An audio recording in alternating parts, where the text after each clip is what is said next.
All right. Hey, folks. Happy Wednesday. Glad you guys are able to make it to this live. I'm going to give you all a disclaimer. I been trying to do this live since last Thursday. Anyway, long story short, I got some kind of crazy, like, I don't know if it's allergies or what. But yeah, I was down bad. Not like I couldn't function or anything, but like yeah, it was like my sinuses were all out of whack for a few days. Then it was like I had like a jacked up cough, and I don't know if it's allergies or what, because I took a COVID test. It wasn't COVID. But yeah, it was so bad because I've never been a person to have allergies. I took a Benadryl for the very first time last week, and first of all, I didn't know what it did, and so I took about 2, 3 of them things, and then I was fighting for my life, trying to get home on the train and not fall asleep. So as a disclaimer, if I got a cough, I'm sorry. I don't like coughing and stuff on the live, but Lord, just bear with me. We're here. So yeah, I've been trying to go live since last Thursday. And I thought I was gonna be able to do it Sunday, but then Sunday I didn't have a voice, just from like, it was like, I don't know, just I don't know what's in the air, but pissed me off. But all I know is I've been doing my juices and berries and water and teas and all that great stuff. But I was like, you know what? I think I'm close enough to get alive, and so let me just do it now. We will press through, okay? But yeah, that Benadryl, like, oh my God. I was like, wait, what is this? What? Whoa, okay. Because and yeah, you know, I just thought it was like some Tylenol. Just pop to it and just go on your merry way. Man, it was like that stuff kicked in like 5 minutes, and then it was like the room was like just spinning. I'm like, this almost feel like an edible. What's going on here? Not saying that I do those, but I'm just saying. Anyway, but the worst of the worst is past. I just kind of have somewhat of a little cough that's there when I talk with a little bit too much conviction. So if I have to tone it down tonight, that's all. Anyway, we have a lot to cover. I don't know if I'm gonna be able to get through it all. Look, I got about 7, 8 pages here. Then I got like 9 pages in the laptop. We're gonna press through whatever we get through. Whatever I don't cover, I'll just make sure to make it in an individual video that follows shortly after. Right? Yeah, and see, by the way, I think I got it from this lady in the office, because the lady in the office next door to me was hacking all last week. And I was like, And we don't really, have to be around each other, but this stuff just kind of float in the air. You're still using the same elevators and the same printer and the same coffee room and all that stuff. So who knows? But anyway, thank you to those who were able to make it to the book club. It was really cool because Clay Kane was a guest on the final segment of the book club, because we were covering Clay Kane's Burned Down Master's House. I appreciate everybody who came and gave their insight, their viewpoints. It was really cool. And shout out to Clay Kane, because he definitely hyped us up. He gave the book club a shout out at least 3 or 4 times on the radio show, which was really, really dope. And so it brought an entire different audience to the book club, including the ones that are already there. But I think we had like 90 people. And normally the book club, we normally have, it depends on the book. I think before we did the Clay Kane book, the most I've ever had on any book club, I think might have been like 55 people, right? And then usually it's closer to about anywhere between like 15 and 25, depending on the book. So it was really cool. Clay Kane was a great sport about everything. Really easy to work with. And like I said, it was a really good time. He hung with us for about an hour and some change. And so, yeah, thank you, Clay Kane, for supporting. I don't even know how he found us. I think he was saying somebody, either one of you guys or one of the supporters, just kept putting a bug in and say like, hey, Calvin Michaels is covering your book for his book club. You might want to check it out. And then he reached out and he was just saying, thank you. Like, I appreciate the support. I was like, oh, you want to come on? And so that's how that came together. So that is that. Like I said, our theme for, just until I get tired of saying it, again, is always going to be right now about community and discernment. Right? There's just so much going on. And I think it's important that we constantly lock in. We constantly do things together as a collective, but things that better us, right? Things that make us just feel good about, well, not feel good about what's happening, but find places of euphoria and peace and tranquility in the midst of the chaos, so that you will have the energy to deal with the chaos. Because if we just sit and harp on gloom and doom and woe is me and everything is terrible, and that's our entire existence 24/7, we're just going to stress ourselves into an early grave. And so, speaking of community, I do have to shout out Dr. Kamani. Now, Dr. Kamani Norrington Sands is actually one of our subscribers. I've been on her channel a few times. She's also a member of the book club. this is what I mean when I'm talking about community. So I'm actually going to pull up this article really quick, and then we're going to actually share a few things. And I think she might even have some of her people in the chat to get insight. So let me just share my screen here. Now, ignore all these little pop-up ads that are popping up on all of my articles tonight. It is what it is. All right, so here's the article. Let me make sure y'all can see. Cool beans. All right. When the economy fails Black women, they build their own table inside the 3rd Annual Job Liberation Virtual Summit. That's Dr. Kamani right there on the right, and that's Marissa Price on the left. All right. Between February and April 2025, an estimated 304,000 Black women lost their jobs, while the broader U.S. economy added roughly 175,000 positions over the same period. By late 2025, some analysts placed that figure closer to 600,000. Federal layoffs, the collapse of DEI infrastructure, and the kind of quiet workplace exclusion that rarely makes headlines combined into something that felt like a downturn and more like a deliberate erasure. By the way, this article is coming from MSN. I was about to say MSNBC, MSN. The 3rd Annual Job Liberation Virtual Summit for Black Women, running May 1st through the 3rd, 2026, was built exactly on this moment. This article is also going to be in the description on the video. The crisis behind the summit. The data quantifies a story many Black women have lived for years. According to a February 2026 analysis from the Economic Policy Institute, the net loss in employed Black women in 2025 was driven almost entirely by public sector cuts, with federal positions hit the hardest. Black women in federal employment dropped by more than 30%, compared to just 11.6% for all women, according to the Institute for Women's Policy Research. Their researchers describe Black women's workforce experience as the canary in the coal mine for the broader American economy. By January 2026, the unemployment rate for Black women sat at 6.3%, well above the 4% rate for women overall, and nearly double the 3.4% rate of white women, per the National Partnership for Women and Families. These are not just labor statistics. They represent careers interrupted,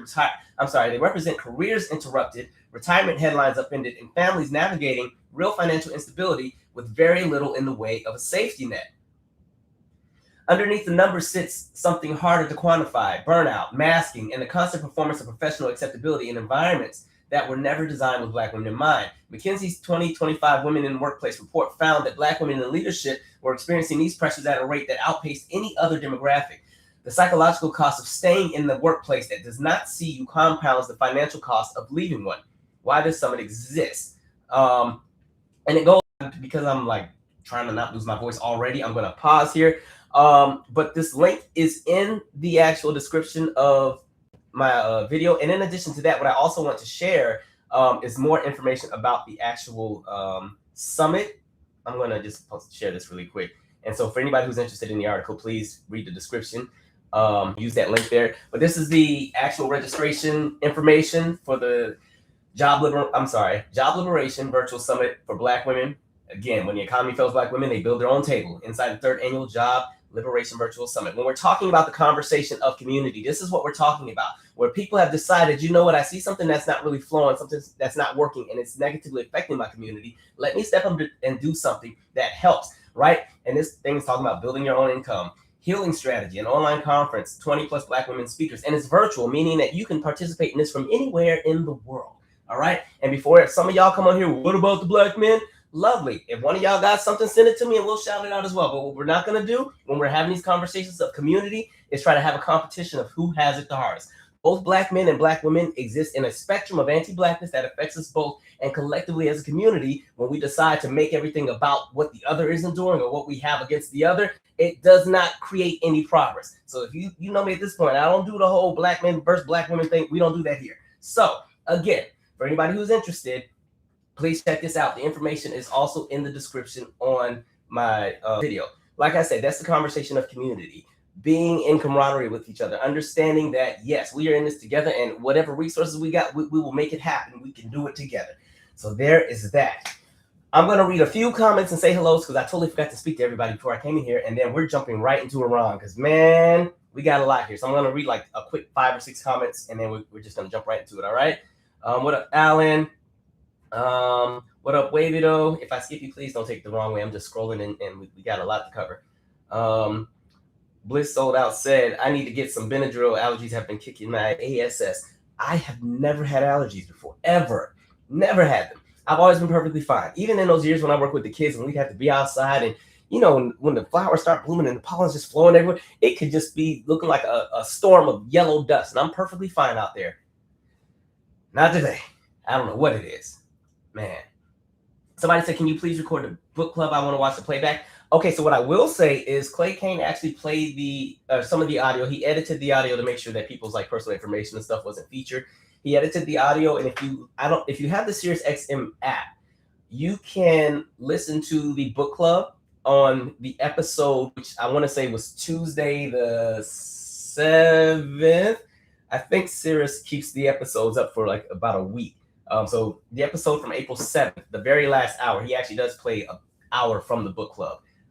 But he just made sure to ensure that everybody's identities and stuff were protected. Because that was one thing I did tell him where I was like, well, I don't normally post it on my channel just because I know some people, if you've been on the book club, we have some real conversations, right? And I didn't want it to be a thing where people don't feel like, oh, I can express myself and not have to worry about, me losing my job or something. So, but with the radio show, it's different because you can't see the people. You can just hear the commentary. So it's a little bit better. So that's what that is. But I believe on the SiriusXM app or even on the website, I think you can scroll back at least about a week and a half. And on the April 7th episode, the very last hour, because this show comes up from 12 to 3, that 2 to 3 block is you can hear some of the segments of the book club. Oh, look, she's on here. So lifting as we climb consulting.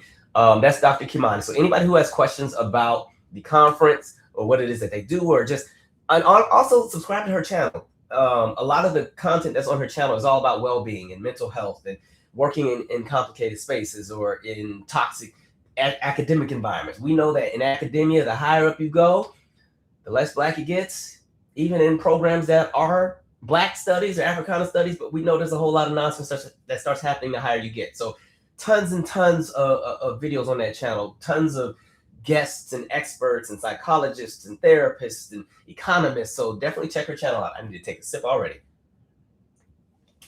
All right, I'm gonna do like 2 more comments and then we're gonna get to Iran. All right. Oh, Wavy though. I'm glad you said that. I should have put that in the notes. We talked about this before. He was saying all these male trees, they only keep planting male trees and they chop down the female. We know that with the trees, because some of these people were so racist with how they did certain things, in certain neighborhoods, they only planted trees of one gender, meaning that there's not the cross-pollination because you have some trees that are all of the same gender that are just, it's all the same pollen. So they can't cross-pollinate and grow and bear fruit. And so instead of fruit, we get pollen and dust and everything else. My God. Okay, let's get it going. What up, Raymond? So let's talk about what's going on with Iran, because there's so much that keeps happening and so much keeps changing, right? It was killing me to not do a live Thursday or Sunday or Monday. Then I tried yesterday. I was like, forget it. Anyway, so we know that if we backtrack, there was a ceasefire that was announced on April 8th. And I think as the ceasefire was announced, most of us were like, okay, let's see how this goes. This probably will last for a day or two, but let's see, right? It was supposed to last for 2 weeks. And so there were 2 plans that were initially proposed. The U.S. had their own plan. The U.S. plan was immediate ceasefire, an immediate end to the hostilities between the U.S. and Israel and Iran. And it was going to be a 2-phase agreement structure, temporary ceasefire, negotiating a permanent settlement, reopening the Strait of Hormuz. And then they were saying Iran must immediately reopen, and restore global oil flow. Also guaranteed maritime security, creating a regional framework, ensuring safe navigation through the Strait of Hormuz. Pretty much saying Iran had to stop its alleged pursuit of nuclear weapons. They were saying the U.S. signaled like a willingness to ease their sanctions, but only in exchange for the Iranian concessions. The release of frozen Iranian assets were going to happen. All talks were going to be channeled through Pakistan initially and then finalized in Islamabad. And then, possible extension of the ceasefire window. As long as things were going good, we might extend it up to 45 days. And then again, a broader regional de-escalation, aiming to ensure that the additional conflicts in the Middle East were all settled, not just ones with Iran. That was the U.S. 10-point plan. Iran was like, that's cute, but here, we're going to tell you what our 10-point plan is. So they said, ceasefire and end of the war on Iraq, Lebanon, and Yemen, right? A cessation of the war with Iran with no time limit, ending all conflicts in the region, reopening the Strait of Hormuz, they'll do, all right? Establishing a protocol and conditions to ensure freedom and security navigation in the Strait. Then they also said they want full payment of reparations to Iran in regard to, 1, the damage that has been there, but also we've also been freezing all kind of accounts and assets that Iran has had for decades. They said you need to unfreeze that and give us our money with that. Lifting the sanctions on Iran, and here we go, releasing the Iranian frozen assets held by the United States. In addition to that, Iran commits to not seeking any possession of any nuclear weapons since they weren't doing it anyway, right? An immediate ceasefire on all fronts upon the ceasefire announcement, meaning once it's announced, we're going to pull back. So it ends up going with Iran's ceasefire deal, and it's, you know, it's paraded as a big win and everything is great and all right. You know, the stock market started going back up for 5 minutes, and, you know, the news media started trying to say, okay, things are good. And, yeah, all that great stuff. Then we run into a problem. Israel attacks Lebanon. And Israel's like, that deal, that's between you guys and the United States and Iran. That ain't got nothing to do with us. So we still got smoke for this person, that person. We blowing up some stuff. And then next thing you know, the United States starts to echo the same thing. Well, yeah, Israel wasn't part of the deal. It was just, we were talking about us. You know, what we weren't going to do no more. So that's what the deal was. If they missed it, too bad. And it's kind of like, okay. And then what makes it so funny, so we had that go on. I'm sorry. It's also my little nephew's birthday today. So happy birthday, little Dommy. He just turned 6. 1 second.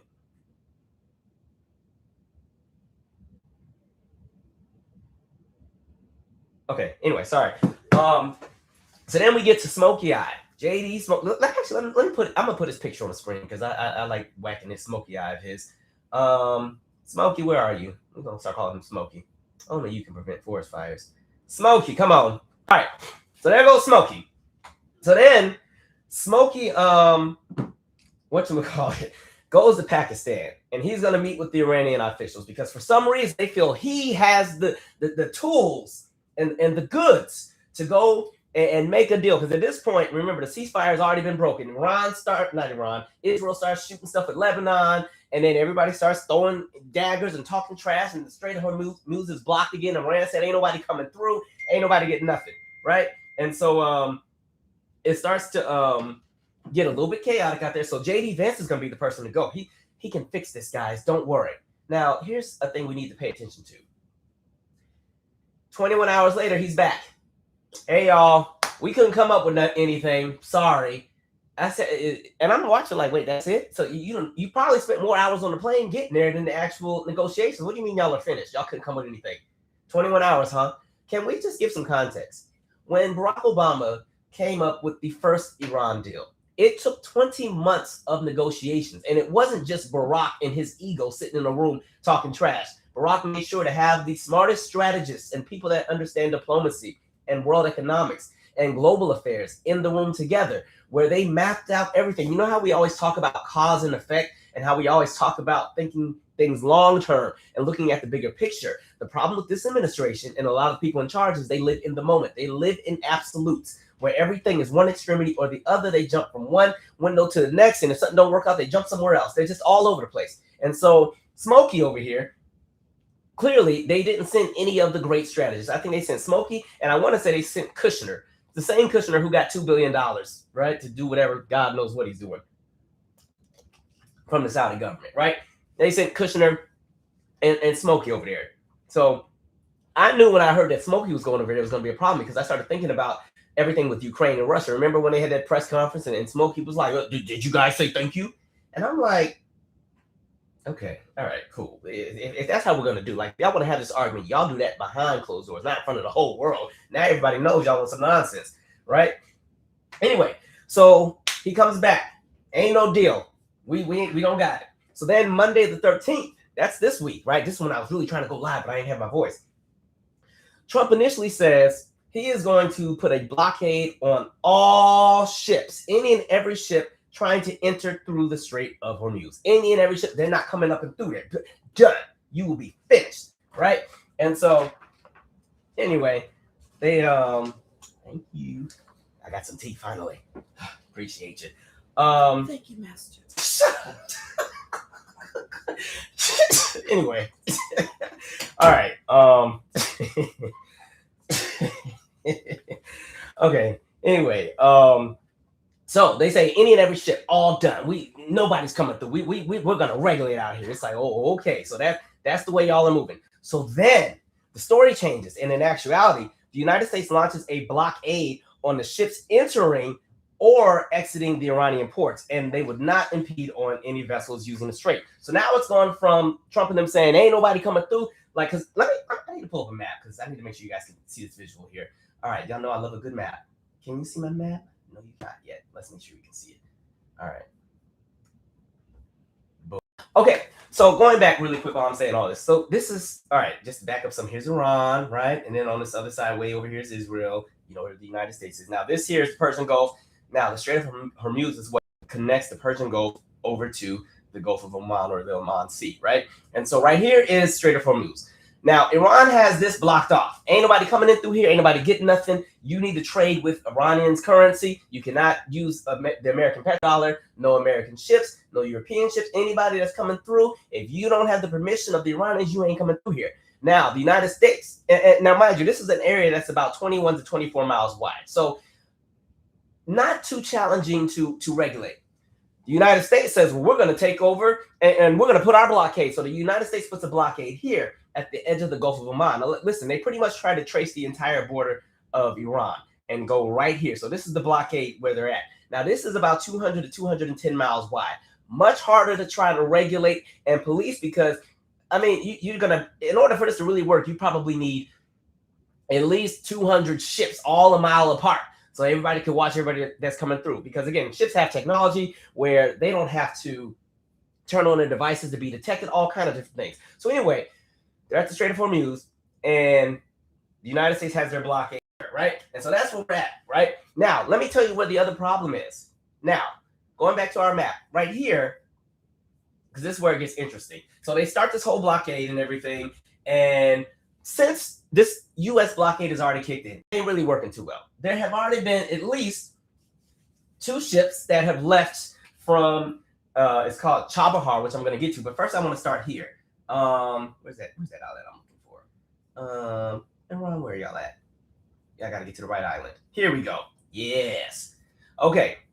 So we have this island here, right, of Karg. Now, Karg is the main reason why the U.S. is real pressed, because this is where Iran has a lot of their infrastructure and all kind of technology, electricity, and all these other things that are there, and all that other stuff. And anyway, so that's that's issue number 1. So the reason why we had to go and do a full blockade of the whole border is because that same place that I just said, the Chabahar, the problem with Chabahar is way over here, nearly at the border of Pakistan, right? So here's this port of Chabahar right here, if you can see it. I'm going to zoom in a little bit more. It's this spot right here, right? And so since then, according to the BBC, which I give them a side eye because sometimes the information is not really that honest, but, right, since we announced our blockade of how nobody was getting through and we was about to be out here regulating because that's what the United States does, 15 ships have already gone through, right? 15 have already gone through. 9 of them were from Iran. This is according to the BBC. Now, the U.S. Central Command claims, oh, no, those 9 ships, we made them turn around. But there is yet to be any confirmation of that as late as 1 p.m. today. And the other issue is the United States has not even really given a geographical extent of where the actual blockade exists. So, again, all of this is kind of U.S. blockade region. But we know, at least for here, because we know that they at least said to the edge of where Iran exists, that it likely would be here. But like I said, it is really hard to try to regulate and enforce the laws across 200 miles of sea. So again, the difference is Iran's got it locked down right here. The U.S. is trying to lock it right here. You see how much easier it is to regulate this little piece right here? Cool, right? We got this. What y'all gonna do? Versus this right here. Okay, this right here, absolutely not. This is like putting a person that's 80 pounds to be the goalie on the soccer team versus putting the person who is like 210 pounds to be the goalie on the elementary soccer team. You know, the elementary kids got a smaller goal to kick it into, right? And so we have that going on. Now, here's the other issue. Iran was like, okay, U.S., so y'all are out here playing games and doing the most. So you know what we're going to do? Now that y'all want to sit here and try to block our stuff, so you know what? As a matter of fact, there will be no exports or imports coming through the Persian Gulf, coming through the Gulf of Oman, or the Red Sea. How about that? Let's extend this map so we can get this visual, right? Persian Gulf, Gulf of Oman, Red Sea. Now, you may be asking, what does the Red Sea have to do with Iran? Iran is way over here. They're not controlling no waterway over here. What does that have to do with anything? you know, what does that have to do with anything? Y'all ain't about nothing. And as a matter of fact, Israel's right there. They can just blow some stuff up. And the reality is, here's the other thing. People have forgotten. I'm going to say the group's name wrong, but Houthi or Houthi, H-O-U-T-H-E-E, they are all up and through Yemen. They don't like the United States. They don't like Israel. They're not even fans of NATO. And so understand that if Iran makes the call and says, Houthi, hey, I need y'all to do y'all thing, understand, now any ships coming, and let's look at how much more narrow this is, right? Look at this little space here between Djibouti and Yemen, right? This is probably, where's my little, I don't see my little key on here. This is probably all of 10 miles, if that, right? Maybe about 15, right? It's going to be really hard to kind of slip through here if Houthis over here regulating the ports, right? And so we have that going on. And so it continues to get a little bit more chaotic than usual. And so we have all that going on. Now, this takes us to the next piece. There have been 4 bills put into place to try and limit Donald Trump's power in this current Iran situation, because he's just doing Lord knows what. And of course, what do we all think happened? It failed in the Senate today. 47 to 52. Of course, Fetterman, who I already told y'all, Fetterman is going to be a problem for Democrats because he's pretty much a Republican at this point. He voted with the Republicans, but at least it got canceled out because Rand Paul decided to vote with the Democrats on that side. But that bill still failed in the Senate. All right, so we had that going on. Now, here's the other issue. Israel is still striking Lebanon as we speak. Even as of today, they're claiming, oh, no, we're still fighting Hezbollah. That's why Israel is blowing up Lebanon all the time. They keep saying Hezbollah. Hezbollah is all over the place. They're doing all this stuff. So Israel is still attacking Lebanon as of now. And we're still in the ceasefire, even though the Strait has been blocked and closed by Iran. And then the Gulf of Oman is being patrolled by the United States, or at least they're attempting to. So you have that going on, right? Then today as well, the United States announces additional sanctions on Iranian oil. And the Treasury Secretary Scott Bessent said the U.S. is willing to apply secondary sanctions on countries that buy Iranian oil and take Tehran's money. Now, let me tell you what the next problem is. Guess who is the largest buyer of Iranian oil? China. Hello, China. Hello, for those of you, one of you may be watching in China. We don't want no smoke. That's them crazy white folks in the White House. It ain't the rest of us. Anyway, China pretty much says, listen here, United States, y'all are doing a lot. Y'all are starting to F up our money. And if you keep effing up our money, now we're going to have to step in because we got our own things going on. And mind you, this also, and then you also still got Russia who also purchases Iranian oil. Right now, China is where the smoke is coming from at the moment, right? And so China is like, listen, we're getting frustrated with y'all. Now, y'all need to either work this out, because if you keep affecting our commerce, y'all are going to be in for it. If you think it's bad now, piss us off again. Keep pissing us off, right? Ain't going to be no 21-hour trash talking session and thinking you just going to slip and fly, right? We're on ready, right? China's not trying to go to war with us. Now, Russia's the country that really is not trying to go to war with us at all, because they've already been stretched thin in Ukraine. All they got at this point are nuclear weapons, and they're not really trying to use those, because that's the end of Russia after that. Because I mean, it's just, you know what I mean? So, so we're there. Now, the question becomes, well, where does that leave us? What does all of this mean? Right? There's been so many different things that have taken place. And again, Iran, everything happening overseas in Iran is like an ongoing update every other day, right? There's just, every day is a new extremity. And so this is the reality that I don't think people are thinking about. The veil has been lifted on the United States when it comes to our relationship with our allies. Why? Because Iran attacked all of the Arab countries and / allies that we claim that we're going to protect. Iran bombed Saudi Arabia, United Arab Emirates, Kuwait, Bahrain, Qatar, even Oman got bombed. Even though they're like, oh, our bad. We didn't plan to bomb y'all, right? Because again, Oman kind of. Let me go back. Let me put that map back on real quick. See, Oman's right here. See, Oman and Iran pretty much are the countries that affect or work with this strait, right? And then again, Oman is right here with this Gulf of Oman. So somehow they got bombed a few times, right? And Iran was like, our bad. We didn't know. Like somebody bad intelligence, so our bad. You know, we'll pay to fix that. Our bad. Even though Oman got bombed a few times. So I don't know what kind of relationship they got. It's kind of effed up. But So Amman's gotten bombed as recently as April 3rd, right? In addition to that, you still have Jordan, Iraq, and Syria, and even Cyprus. Let me go back to the map again. Cyprus even got bombed. And Cyprus was like, well, why are we in? We didn't even do nothing. Let me go up here. Cyprus is up here to the north, right? Now, the reason Cyprus got bombed is because they have a British military base on the islands. They even got hit. So going back to my main point, Iran went right here and tore up everybody. Right? Everybody got it. Now, the U.S. that has always made this claim of we're always going to protect everybody and we got bases in a lot of these countries and we're going to do this, we're going to help y'all. The United States have left all these people hanging. This will affect our diplomatic relationship with all of these places when all of this is said and done, because these countries are going to remember, we not only opened up our space to you, we let you put bases here, we let you do all kind of diplomatic this, we let you use our airspace, we let you use our waters, we've done all of this, and then you and Israel got together without any intelligence, without any foresight into what would possibly happen. You went and attacked Iran after you just said you weren't going to attack them no more after 2025, based on the intelligence that stated that there were no nuclear weapons being, produced or anything. You did all that, went over there and blew up all their stuff. Iran retaliated. Iran doesn't really have the weaponry to get to the United States right now, but you know what? They can get to everybody that the United States has leverage and investment with. And so all us got our stuff blown up. And the United States is nowhere to be found. As a matter of fact, the United States is being so spontaneous at the moment where we don't know what's going on. Trump said the war was over today. He said it's done. It's over. Iran said no, it's not.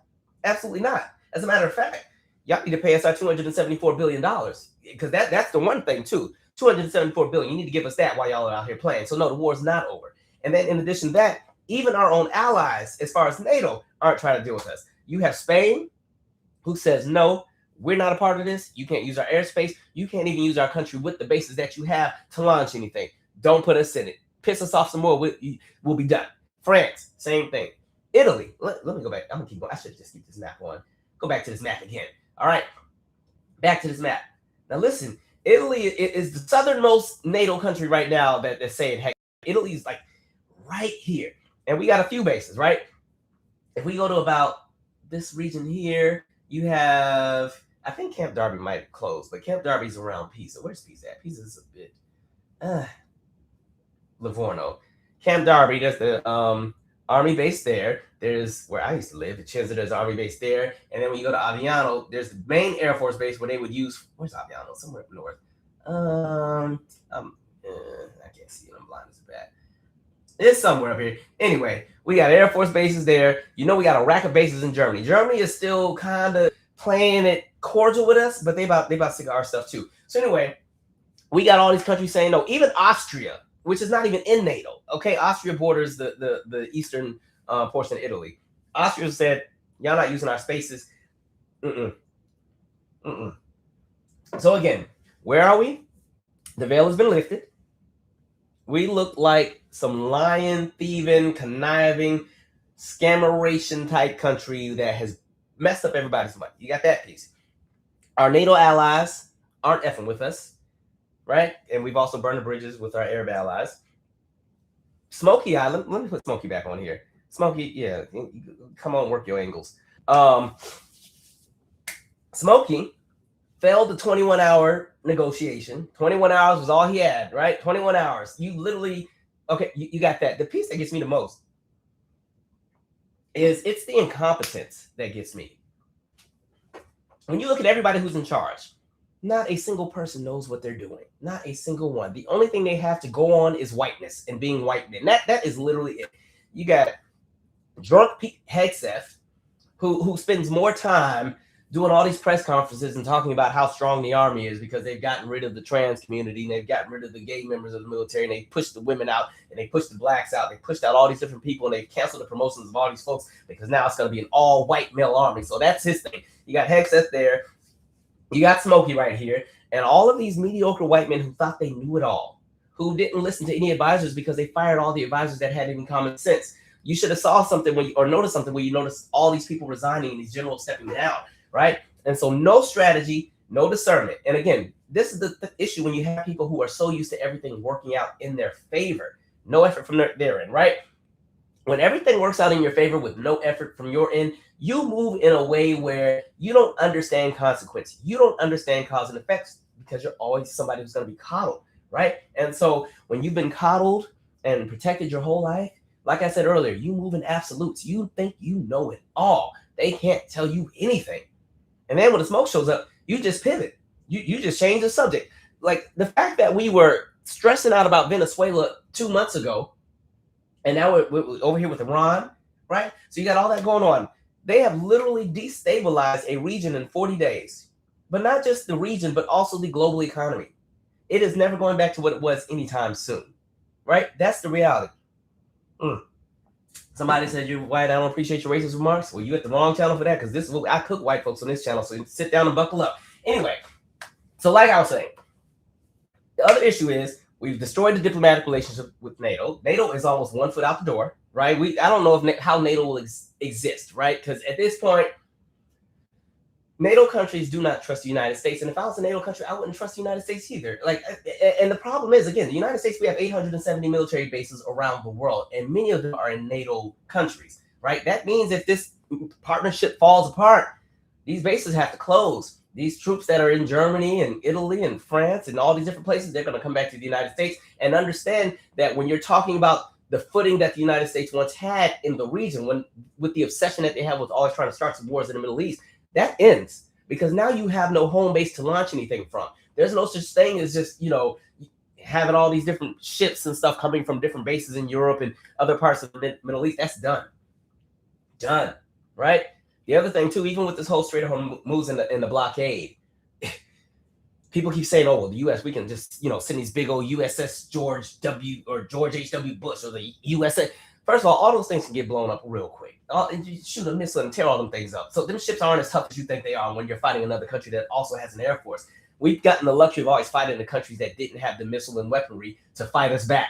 Now we're learning the hard way. Them ships is getting tore up. They're just not talking about it in the media. So you have that going on. And even with all that, there's still talks of trying to occupy Cuba as recently as yesterday. So we spent billions upon billions in a war that has no possible ending. Now, I will say one update that was as of about 6 p.m. today was there was possibilities of a second round of talks, and that peace may be on the table. We can cross our fingers, but we've seen how this works a million times. And with all that, they have burned through the entire defense budget already, right? As a matter of fact, when we're even talking our economy, with all that going on, GDP growth in 2025 was only 2.1%. Just for some context, in 2024, it was 2.8%. 2023, 2.9%. Now, it was 2.1% in 2022, but if we're talking 2021, it was 5.9%. And even the very fourth quarter or the last quarter of 2025, it was only growth of 0.5%. Now, some of that is associated with the shutdown and some of what's happening with DHS. But again, there is no money coming into the United States right now. And so then we get to the portion where Donald Trump is like, well, we need some more money because we ain't done. My military needs some more support. So this is what I'm going to do, because this is about to be a long segment.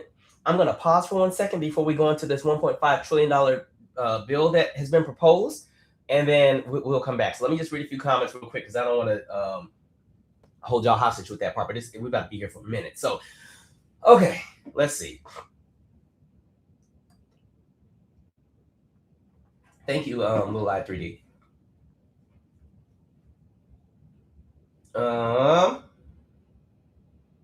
Let me see here. They thought the deal was made and it was good optics for him to show up. But exactly, thought up here bragging and ain't nothing there. Somebody said Orange Man was too busy at the UFC fight instead of being in Iran. He's a joke. We're at war, and this man is all in the crap. Mind you, they booing. He's the thing that he always does when he starts getting booed. He's always clapping. You ever see that? Like any baseball game, football game, doesn't matter where they're at. He can hear those boos, but he's trying to psych himself out and the rest of us. So he'll start clapping with everything. And I'm like, these people are booing and throwing tomatoes, whatever. Right? You going to UFC? Okay. Let's see. Somebody said, quiet is kept there on standby. Of course, question said, China said you ain't touching our ships. And the United States, now this is where I do think Donald Trump has maybe a piece of common sense. He ain't fool enough to mess with China, because That's too big for them. See, they thought Iran was just going to be some little punk country out in the desert that they could go in and blow up like they normally do. Because the United States has had the luxury of always just blowing up all these random countries and blah, blah, blah, blah, blah. Even when he was campaigning in the first time in 2015, remember that clip? Bombed the out of him. He wasn't even talking about Iran. He was just talking about in general with people that had spoke for the United States. Bombed the ish out of them. Because that's just the mindset that has always been there. Just thinking we can just push our weight and blow up everybody and keep it moving. Doesn't work like that anymore, right? Like I said on the last slide, Iran learned from everything that happened last year, and they invested in their weaponry, right? They invested in their technology, and so once we jumped into this, we came in there thinking it was going to be just like 2025, and it was, oh, you got new weapons. What is this? Oh, wait a minute. Wait, I ain't know about this, okay? It's kind of like when Lord Zed and Rita showed up with the Green Ranger on Power Rangers. When they introduced the Green Ranger, the Power Rangers was like, what's good? And then that Green Ranger came in, was whacking all of them. You even beat them while they was in the Zord, right? I don't know how they didn't lock the door on the Zord, but they were in the Zord, and Tommy came in the back and beat all 5 of them up in the Zord and threw them out the Zord. I said, look, I was like 6, stressed out, okay? Stressed, about to cry watching the show. Like, how y'all let one person beat all 5 of y'all up? Anyway, yeah, that's what's going on now. K235 said maybe it's Maybelline. All right, let's see where we're at here.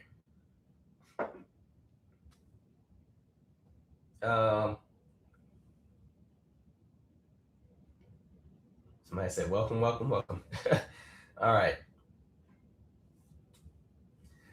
Said, yes, Tommy cleared house on the Power Rangers. Okay, so let me get back to the focus here. So now I want to talk about what's being proposed in this $1.5 trillion bill. And this is just for defense, the military. This is not for the country. This is just defense. All right? Remember that. Because they've already burned through the budget. So they got to ask for some more. So in order to get this $1.5 trillion, that means you have to cut some things because there's no extra $1.5 trillion just floating around, right? It's not there. So we're going to have to get it from somewhere. So let's just talk about all the things that are going to get cut in this proposed bill.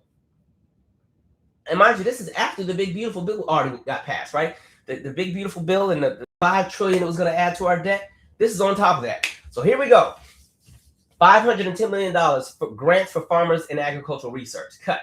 That's what's being proposed. $82 million loans for rural small businesses. That's already been fully eliminated, or it's going to be fully eliminated. $61 million support for farmers and food markets. That's going to be fully eliminated. $240 million for school meals and food education for children abroad. Understand, when they're talking about abroad, those are the military kids, right? Those are the military. Those are the Dodge kids, right? Department of Defense school system kids, right? Fully eliminated. And then some of that's also some international stuff. Community building grants, $659 million. Support for minority-owned businesses. You knew that they was getting rid of that. It was only $47 million to begin with, right? Cutting $449 million from economic development grants for communities. Cutting $1.6 billion for weather forecasting, fisheries, and coastal protections, NOAA. Mind you, they've already got a bunch of cuts to begin with. And mind you, all of these services are already operating with a fraction of the budget that they once had because stuff has already been cut as a result of DOGE, right?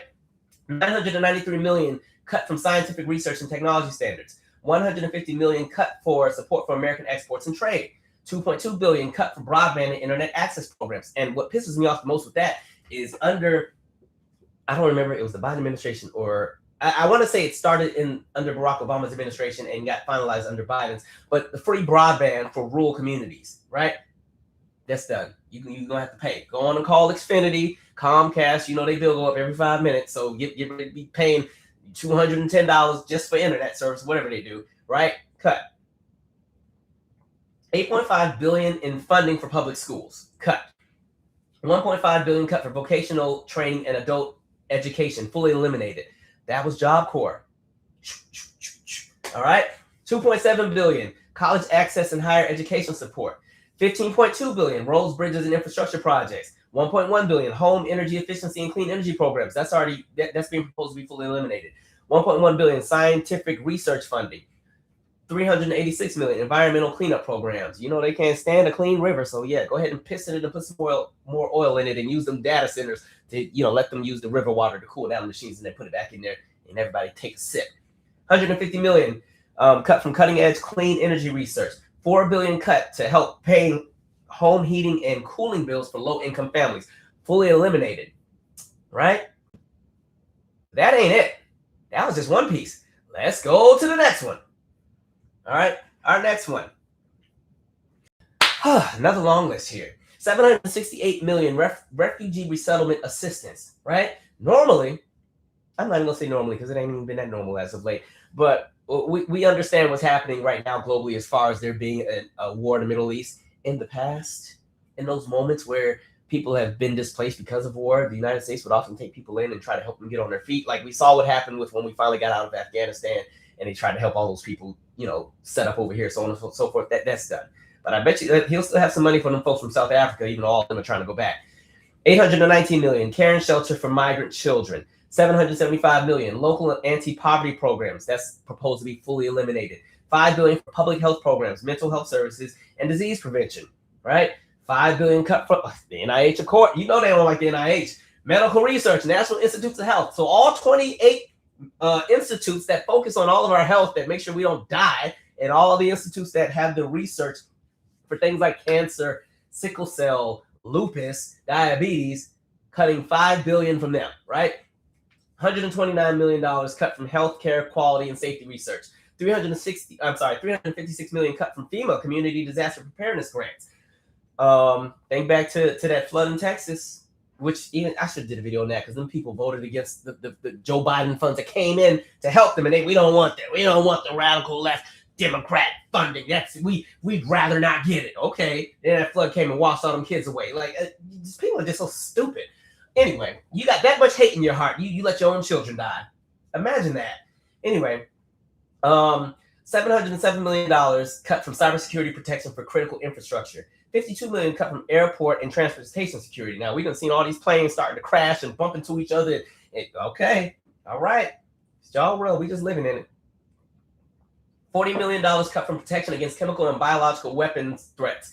53 million cut for funding for homeland security operations. 3.3 billion cut from community development block grants for local neighborhoods. That's proposed to be fully eliminated. 1.3 billion for affordable housing and construction grants. That's expected to be fully eliminated. 393 million for programs to reduce homelessness. 529 million for housing assistance and people living with HIV/AIDS. That's expected to be fully eliminated.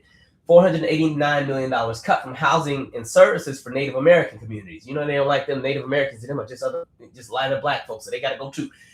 50 million cut from grants to help communities build more housing. That's proposed to be fully eliminated. 60 million cut from enforcement of fair housing and anti-discrimination laws. There's no discrimination in this country. We can cut that. And guys, we're still not done. All right, let's go to the rest of the list. We just gonna keep going. 58 million cut from home buyer and renter counseling services. That's expected to be fully eliminated. 45 million expected to be fully eliminated from renewable energy development programs. 1.7 billion cut from grants for local law enforcement and public safety. Normally they at least like the police. They said the police, y'all ain't even getting no help no more. So them robots and stuff that y'all used to bulldoze people's door down during the drug break, y'all not gonna get those no more. We'll still let you keep the drones though. 20 million, of course. 20 million cut from civil rights mediation and legal access programs. That's fully eliminated, right? You knew they was getting rid of that, all right? 1.6 billion. And by the way, all this is on the White House website. I just condensed it so I can get it on my screen. 1.6 billion cut from job training for at-risk youth, fully eliminated. Oh, maybe that one was Job Corps. Okay, 395 million jobs cut for low-income seniors, fully eliminated. They said, the hell with your grandma and your grandpa. They one step from the casket anyway. Help them get there faster. 234 million cut for worker safety and labor protection programs. 101 million cut from enforcement of equal pay and workplace anti-discrimination laws, right? 46 million programs cut from programs to combat child labor and forced labor abroad. 2 billion cut from international humanitarian aid. That was that whole U.S. AID. 1.2 billion cut from food aid for hungry families abroad, fully eliminated. 4.3 billion global health and disease prevention program. We just gonna get rid of that. Things like Ebola and all this stuff, we just gonna have to get like they don't exist, right? Understand the reason the United States has had the luxury of not really being affected by a lot of the diseases or some of the plagues that spread is because of all that research and that technology and that science and that prevention. Folks gonna learn. Our first taste of it in our lifetime was COVID, and you saw how well that went. It ain't even went nowhere yet. It's still here, still mutating. 2.7 billion cut for funding from the United Nations and international partnerships. 642 million cut from international economic and treasury programs. 315 million cut from democracy and anti-corruption programs abroad. 486 million cut from grants from public transit projects. 4.2 billion cut from electric vehicle charging infrastructure. Nothing like having one of those electric vehicles going on a road trip and then you get nervous because there's not a charging station for another 60 miles and you only got 5 miles left. Good luck. Let me see here. 372 million airline service for rural and small communities. 145 million cut from grants for sustainable and equitable infrastructure. We need to fix some bridges, y'all. 204 million cut from loans and investment for underserved communities. 1.4 billion cut from IRS taxpayer services and enforcements. It's just absolutely wild, y'all. And we still not done.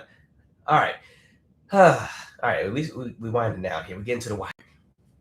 100 million cut from air pollution monitoring and reduction programs. They plan to fully eliminate that. So you see, I'm already sick now, coughing and wheezing. It's only gonna get worse. 1 billion cut from the EPA grants and states for EPA grants to states for environmental protection. 2.5 billion cut from clean drinking water and wastewater infrastructure funds. Clean drinking water and wastewater infrastructure funds. Y'all about to be drinking fecal matter. That's what we about to be one step from that. 90 million grants fully eliminated. Grants to reduce diesel pollution. 3.4 billion cut from NASA and Earth science research. They went to the moon and they said y'all still ain't getting nothing. Nope. 297 million cut from NASA technology innovation programs. 1.1 billion cut from the International Space Station operations. 143 million cut from the STEM education programs. 309 million cut from small business development and entrepreneurship programs. 170 million cut from small business administration operations, and 158 million cut from loans for small businesses. So all of that is going to get cut so that we can give the. Let me put Smokey back on here. Hold on, Smokey. Hold on, one second. I'm gonna let you keep working the mangles. Hold on, I gotta open Smokey back up. Smokey, where you at? Here we go. All right. $1.5 trillion. They're going to cut all of these programs, all these things that people use or benefit from or depend on, so that Smokey over here and the rest of his incompetent crew can continue to F up things globally with the Department of, well, it was Defense, now it's the Department of War. The very people who jumped into a war with no strategy, burned through billions of dollars every day, now are saying, we don't have any more money in the budget, so we need more money. Now, we know the budget is already stretched thin and everything. So here are all the things that we can cut so that we can still continue to fight a war that makes no sense. A war that we're not going to win. A war that is not going to work in the economic favor of the United States. $1.5 trillion.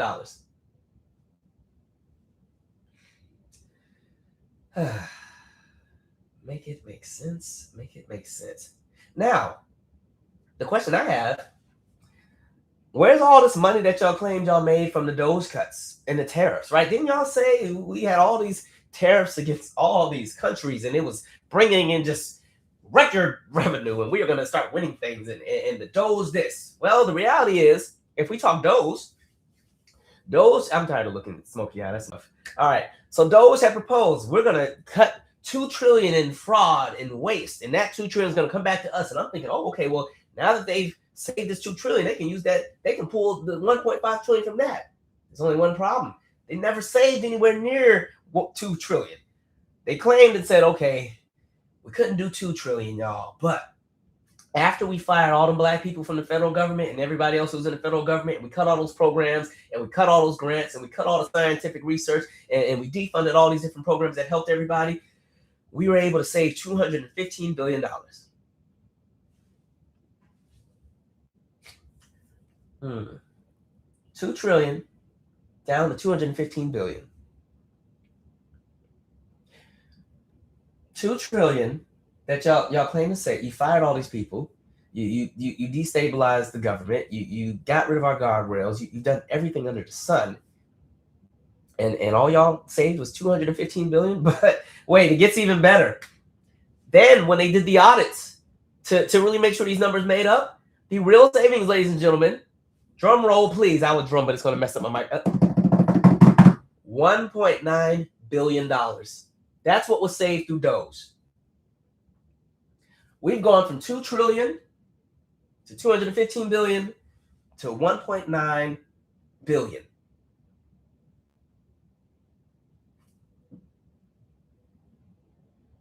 Yeah. Now, that's not where it stops, because the other problem is all of the cuts and the foolery and them just doing any and everything without thinking long term actually ended up costing an additional $135 billion from our economy. So nothing was saved. As a matter of fact, if we're going to do the math, technically we lost $133 billion as opposed to saving $2 trillion. Don't you just love these incompetent folks who, again, move and speak in absolutes because they know everything? Getting rid of that DEI certainly helped, huh? I thought for all the merit that y'all had, I at least thought y'all knew how to do some math. I mean, the calculators are free. What are we doing? Now, that was just those. Now let's get to these tariffs, right?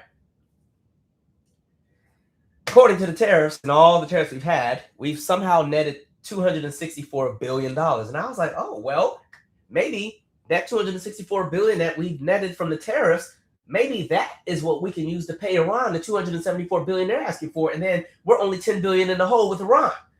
But the problem is 96% of that $264 billion that was made from the tariffs actually came from U.S. consumers. It was put on us. That was passed on us. So again, of that $264 billion that was made as far as net income with the tariffs, 96% of it was passed to us U.S. consumers. That's why the point of inflation has raised. That's why all of our goods are 6% higher than they were in 2024. The incompetence of it. I'm going to pause and read some comments here. Just, again, y'all keep putting these mediocre, like I said, know-it-all, speaking absolutes, white men who know everything. They've gotten rid of every person who had any freaking common sense because they felt black women weren't smart enough. They felt black men weren't qualified enough. They felt that those who were from India or the Middle East or Central and Latin America, every group who wasn't a straight white male weren't good enough. That's all DEI. We got to get rid of all of y'all. Let's push all them people out. Even the white women. You see the white women are finally getting whacked too. Pam Bondi then got pushed out of there. Christy Nolan got pushed out of there. They're getting them out. You got to go. I know Cash Patel nervous because he already knows that he's not a white man, but he knows they're coming for him next. All these folks are getting pushed out, right? So that you can put all these incompetent Pete Hegseth and Peter Thiel productions in play. And look how things are going. They spent years telling us that there was something wrong with us and that we didn't deserve to get into these spaces. And even before they started using the term DEI, they love throwing that affirmative action term in our face. Oh, this is affirmative action hire, affirmative action college admission, blah, blah, blah. You took my brother's seat. Your brother couldn't even go to Iran and negotiate. He quit after 21 hours. What a wuss. 21 hours, really? We've had lock-ins longer than that at school. What y'all doing? All right, let's read some comments here. Freaking 21 hours.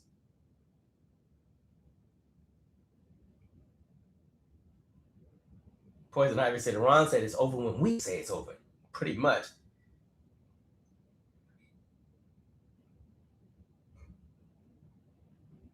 Somebody said I put him so far left that he left the chat. I don't know. Oh, that must have been who that one person who felt some kind of way about what I was saying. They'll be all right.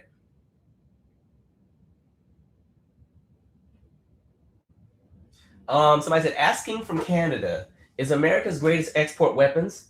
I would say America's greatest export is black culture. But as far as physical things, I don't know. That's a good question. Probably is weapons. That's all we spend our money on, blowing up everything. Somebody can get the actual stats on that. I don't know what our greatest export is. Somebody said the petrodollar is dead. We can't borrow like that no more. Things are shifting. I need people to understand how we've known life. You need to kiss that goodbye.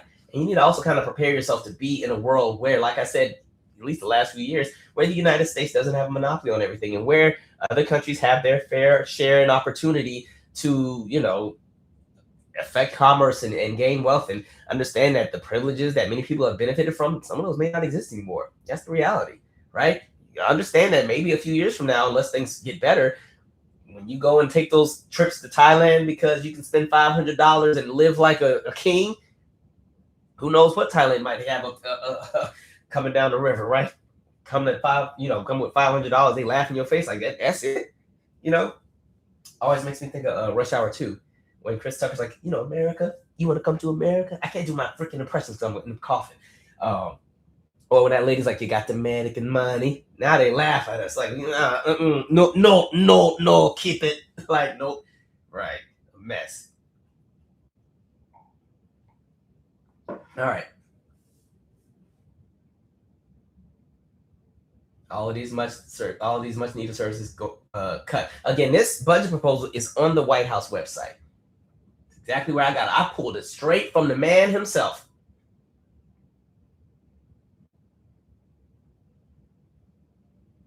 What up, Dade County Diva?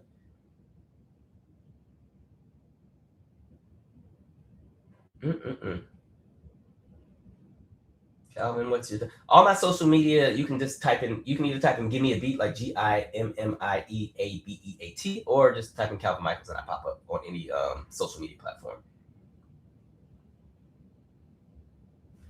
Very Purple said Trump proposed 2026 budget cuts and legislation threatened to reduce the maximum Pell Grants by $1,685 to $5,710, affecting over 5 million low-income students.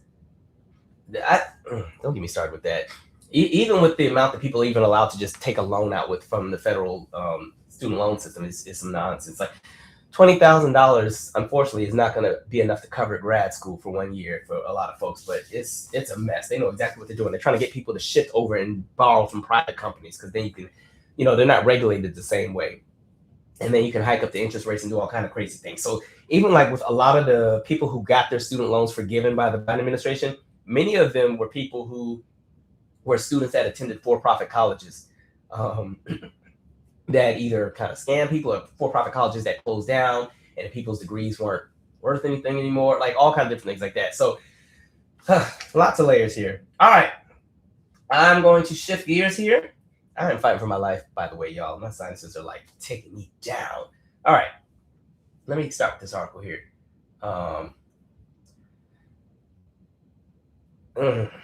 So remember maybe 3 or 4 or 5 years ago, I did that video about the Forgiveness Olympics and how we have to be careful to not just welcome any and everybody into any space just because they finally did something decent.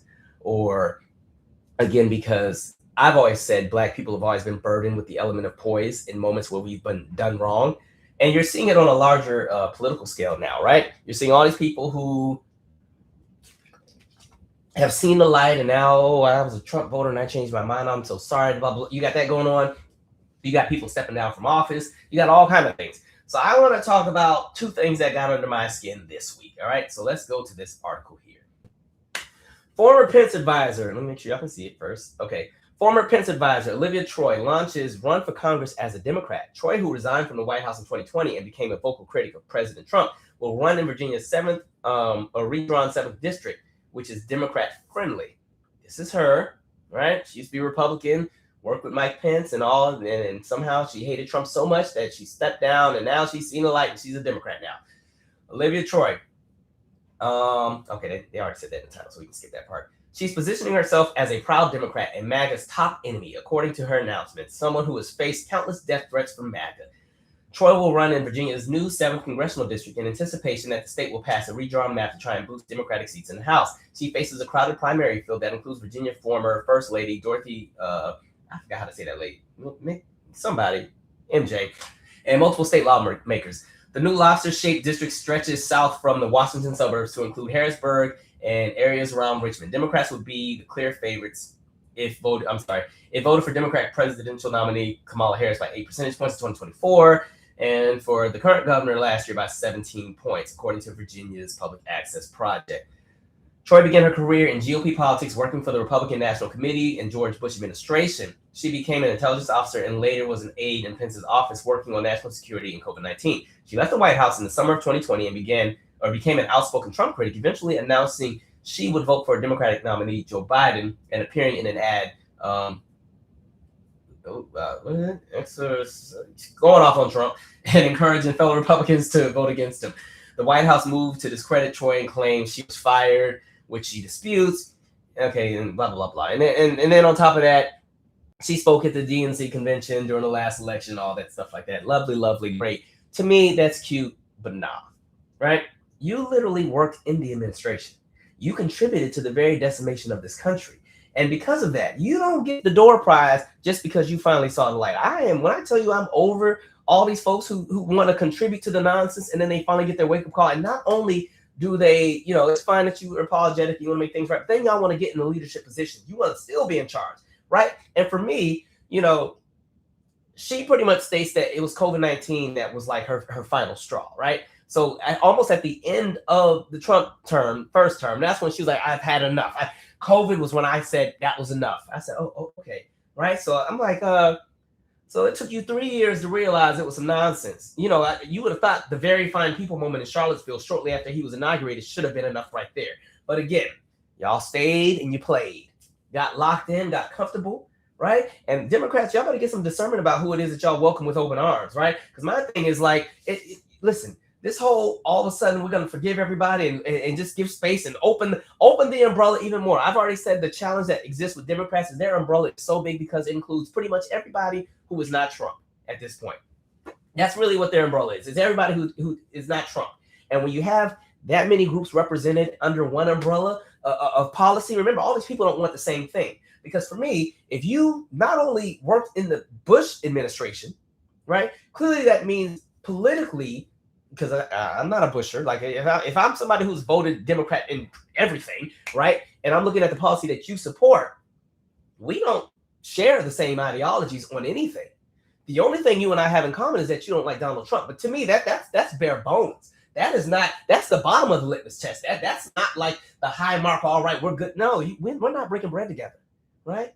So I love that you have seen the light. But no, you want to run as an independent, run as a Republican. Go save your party. Go do what, but don't go and all of a sudden try to hop on the Democrat wave and try to get with them because they're probably going to blow all these people out in the midterms. Make it make sense, right? So you got that going on. Now, this is where it gets even more interesting because I was like, Democrats, I don't know what it is y'all doing. Y'all don't have no fight in y'all. Y'all do this soft shit so much, it kills me. All right, let me get to where I really got the bigger beat because I want to get to Marjorie Taylor Greene's goofy behind. All right, then we get here. Ignore all these ads and pop-ups because I don't know. Y'all who, see, this is why y'all fell and Google came and took y'all place because what y'all doing here? Ilhan Omar pushes Democrats to embrace Marjorie Taylor Greene and other MAGA stars ditching Trump. I'm not even going to read this whole article because I need to get to my point. Let me see. She argued Democrats should credit and embrace once staunch Republican supporters of President Donald Trump who have now grown more critical of him. See, the bar is so low. Y'all are so weak. She threw her support behind MAGA personalities like Marjorie Taylor Greene, turning on the president. Greene was once Trump's most vocal supporter in Congress, but she's since moved back into private life. And yeah, because she's worth like freaking 8 or 9 figures now. She can do anything. Blah, blah, blah, blah, blah, blah. She says, as Americans, it's really important for us to work together for the preservation of everything that is good in our country and to support leaders that we can trust to safeguard what is good about our country. Congresswoman also agreed that one of the more significant things about criticism from people like Greene is that they are not singling out Trump policy, but rather broadly criticizing the man and renouncing their former support. Greene argued earlier this month that Trump is not the same man she supported in 2016 presidential election. Oh, because he was just so upstanding then.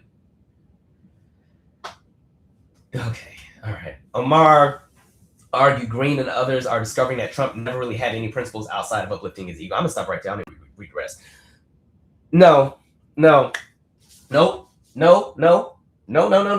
Absolutely not. What we're not gonna do, first of all, you don't get grace from me because, especially for anybody who's like a Trumper since day one and now they've magically seen the light in 2026, you don't get grace from me because it took you 11 years to realize that man is full of it. You played for 11 years. 11 years. That is a baby being born and making it all the way to 5th grade. That's how long you was playing. Okay? That's how long you was playing. Absolutely not. So Marjorie Taylor Greene was not only a joke, but she was one of the worst offenders when it came to holding public office. So of all the people that you want to give grace to, it certainly won't be her ass. Absolutely not. First of all, the thing is, the policies that Marjorie Taylor Greene got behind are still active today. She just voted for the bill, the wrong bill. Sorry. No, she didn't vote for the Build Back Better bill. She voted for the big, beautiful bill, right? That's the nonsense that we're at. So we are not, absolutely not doing this. And let me just highlight the incompetence. Let me share this. I'm not going to read this article either, but I just want to share a quick piece. So this same person, Marjorie Taylor Greene, admits she didn't read Trump's big, beautiful bill before voting for it. Now she has regrets. A whole bill, $5 trillion yanked out of the economy. She didn't even read it. She just said, sure. Admitted Tuesday on June 3rd. She missed the stipulation in President Trump's big, beautiful bill about the state's right to regulate AI. Green said that while she initially voted yes on the bill, she will vote no if it comes back to the Senate. See, let me get another sip. God dang it. I'm not playing with these folks. So no, the principles that she got behind are so active today, and the policies that she got behind are so active today. She is somebody who indulged in that whole great replacement theory nonsense, and that great replacement theory nonsense is why we had the Buffalo supermarket shooting, right? Because the person that went and shot up all them black folks that were minding their business at the grocery store felt that, oh my God, white people, we're being replaced by everybody because, oh my God, we are so mediocre at everything that we fear that competition means it's the end of us because we don't want to work any harder. So let me go in this grocery store and shoot up all these people, right? Great replacement theory. She bought into that. She bought into the Islamophobia. She bought into the Pizzagate nonsense that we talked about on the last live. She bought into all that QAnon stuff. She went and trolled all them Sandy Hook parents, people who literally buried their 5- and 6-year-old kids. She went and trolled and chased around and said it was all a hoax, right? She called for the execution of Barack Obama as well as Nancy Pelosi, right? Execution, right? Not even just arrest, but execution. This is what we're talking about. Tried to overturn the election results. Even filed articles of impeachment on Joe Biden like days after the inauguration. You know, she kept intimidating and trolling AOC, even to the point where Cori Bush had to move her office because she constantly kept going and bothering Cori Bush. Cori's better than me because Cori should have beat her up. I'm sorry, I don't care. She should have beat her up, right? That's how I feel. Cori should have modeled off that girl so quick. Voted against the resolution to give January 6th police the congressional gold medal. Okay, can we go back? Let's talk about the faces of those police. The officer with the baton that was literally even though I got smoked for everybody in Congress almost, the black officer that literally saved Congress because he stalled long enough with the baton while this mob is coming, so all the people in Congress could escape and get to wherever they needed to go, right? Who was the face of that? A black man. And of course, she said, he's not getting an award. Okay, absolutely not. She is a friend of Nick Fuentes. Nick Fuentes is that weird, skinny, half white, half Mexican guy that thinks he's white and trolls everybody, has to hide in his mom's basement because everybody's after him. So he talks a lot of trash from the protections of his mother's house because he will never step outside because he knows it's smoke when he gets outside, right? Voted against the reauthorization of the bone marrow donor program. Voted against when it came to anti-police brutality marches, she said they were all Marxists because they love to throw all these terms, communist, socialist, Marxist. Anti-police brutality protests, she did not support. She compared the conviction of Derek Chauvin, who killed George Floyd, to the intimidation tactics that the Klan once used, stating that Black Lives Matter. Now, that's another conversation. I support police brutality movements as far as internet crap. Black Lives Matter is in their own little bubble, but still, she somehow said Black Lives Matter intimidation tactics were equatable to the Klan and how they used to intimidate black folks when they tried to vote. Mind you, this is because a white man killed a black man by sitting on his neck for 8 minutes. Somehow that's the Klan, and the white man should have not, been convicted according to her. This woman had 18 different house fines for misconduct. And then y'all want to sit here and say, oh, well, we have to forgive her and we have to welcome her. And we don't have to welcome, right? You know what I mean? Like, cool. You all of a sudden have seen the light. You don't deal with Trump, but Marjorie Taylor Greene still stands behind everything else she has. The only reason that she has smoked for Donald Trump at the moment is Donald Trump ran on this whole America First thing, no more wars. Marjorie said, what you mean we doing this in the Middle East? So she was against that. And then again, once she, the Epstein file stuff, she was that too. Like y'all acting real funny with that. Outside of those two things, nothing about her has changed. Yeah, she started talking about, my constituents, and people are struggling and aren't eating. But you voted for the big, beautiful bill. The very thing that would have, not would have helped. The very thing that was going to make things even worse than they already were for people, right? And you didn't even read the bill. You just voted for it because you're stupid, right? And so, no, absolutely not. We're not about to sit here and just start giving people a sticker because they took 11 years to see the light. And so, again, what it is that she supported took away how people were able to support themselves. So she doesn't get a pass. She doesn't get to be welcomed in. She can stay over there in the same place where I put Candace Owens and everybody else who want to get stupid. Y'all stay over there together, right? My thing is this. You move as an agent of chaos. You stir up everything. You're in the way. Then you magically see the light. Not only do you want to be given grace, but then some of these people want to be in leadership positions. What? So to the first lady, to the I forgot the white lady's name already, whatever last name, Troye, that's running in Virginia. So not only were you in the way with everything, now you want to be in charge too? Y'all are so cocky, y'all don't even know how to fall back and just stay out of the way, right? Makes me think back to this Yana episode that me and my best friend used to fight about years ago. Because it was this episode where the dad had like, and I understand now, I took my friend's side, but I was fighting him in the beginning because I didn't understand. I had to realize that I had the privilege of having both parents, and so there was going to be a lens that I couldn't understand. But anyway, in this episode, the dad had like 21 kids that he didn't raise, and he was trying to build a relationship with all of them. But there was one daughter who was grown. She had been on her journey. She had done her healing, and she's just like, you know what, I'm good. You know, I love you, but I prefer to not have you in my life because I've been able to build this world that makes sense for me right now. And you coming in, it's too much trauma. And so on the episode, Ayana had asked the dad, like, can you love your daughter enough to leave her alone? Right? You know, to pull back so that she can have that space. Right? I look at this the same way. If you know you effed up, if you know you were a part of all the chaos, all the shenanigans, you were in all of that, can you have the integrity enough to say, I've done enough damage, let me step back and get out the way? Right? If anything, you rally behind the people that are actually doing the work to make things right. But the idea of thinking you get to be the face of nope, crazy to me. Mike Vick doesn't even get that kind of grace for them damn dogs. So please, thank you, Rick Ware. Like absolutely crazy. And it's the same thing for all these people who remember, like right after Biden won, all the QAnon people started jumping ship, like, oh, I it was the phase I was going through. It was so easy to fall into. I just couldn't. I said, it's real interesting that y'all were so locked in with those convictions of how you felt about all the QAnon stuff, and it only took a month for y'all to change your minds.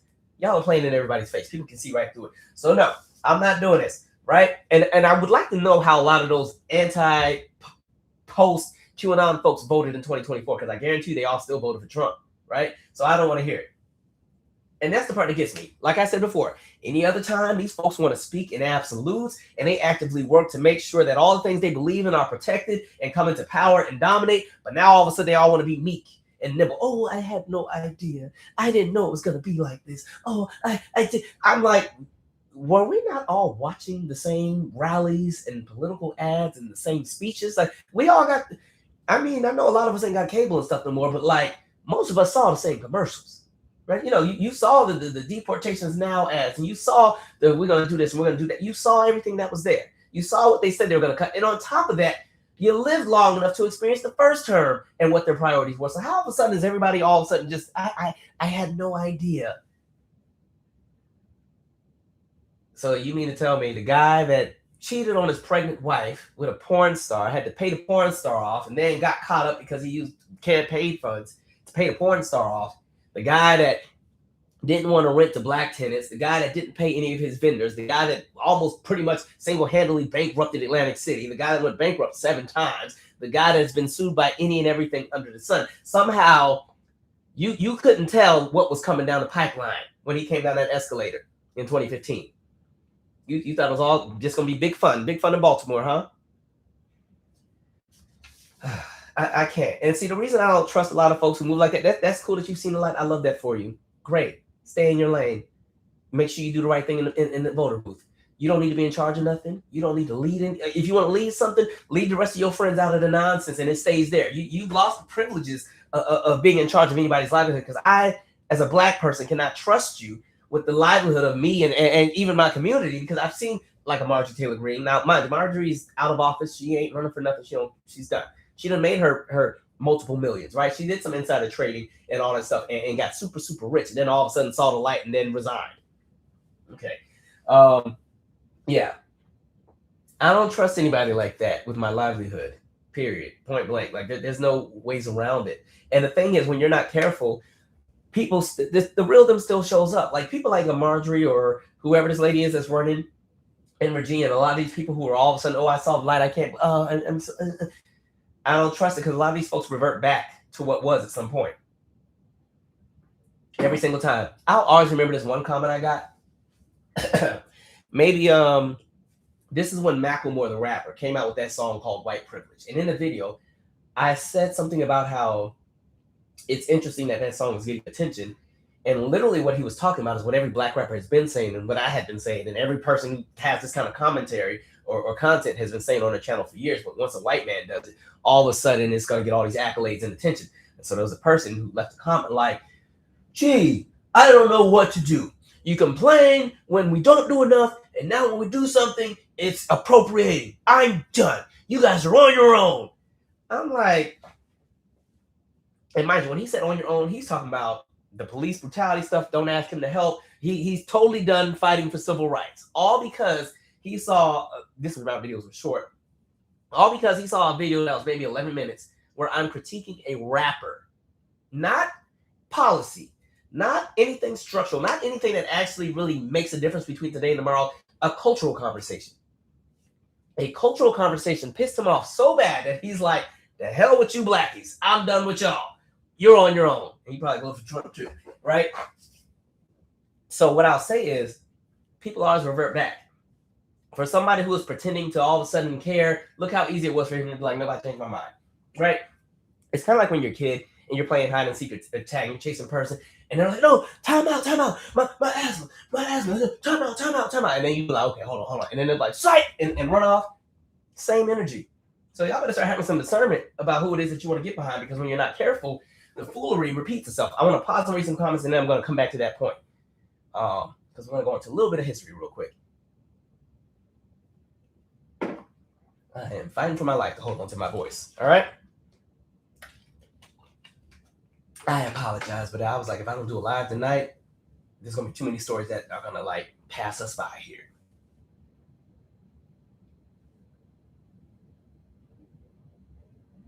They elected that orange boomerang, and now he swung back around on there. Pretty much.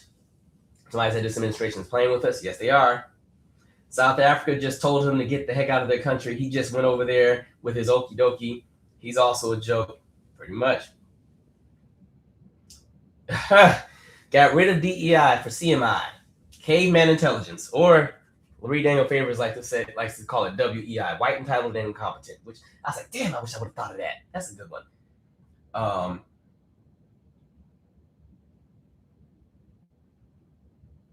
Yes, it is from Janet's nasty CYT 8284. Yes. What up, Jada B Draws? I'm tired of people voting for folks who make messes, then look for someone to come and clean it. Speak on it, Neuro Bay Vibes. And come in and clean it up when it was obvious what they would do from the beginning. I think that's the part that pisses me off the most. At least if this was like a George Bush conversation, George Bush, the one thing that he had in his favor was at least he was a likable guy, right? I ain't really care for him, but he wasn't, as far as how he presented his personality, he never presented his personality to be a super vile person. You knew he was still an idiot, but you knew exactly what you were getting with Trump on day one. No ifs, ands, or buts. Bush, a lot of people saw Bush as a continuation of his father or a continuation of Reagan, and people who were content with Reagan or Bush one were like, okay, we can ride with that. Now, there's one demographic who understood the assignment in all of those elections, whether it be the Reagan elections, the Bush elections, or the other Bush elections. That this demographic had it right the entire time. But, you know, that's a little different.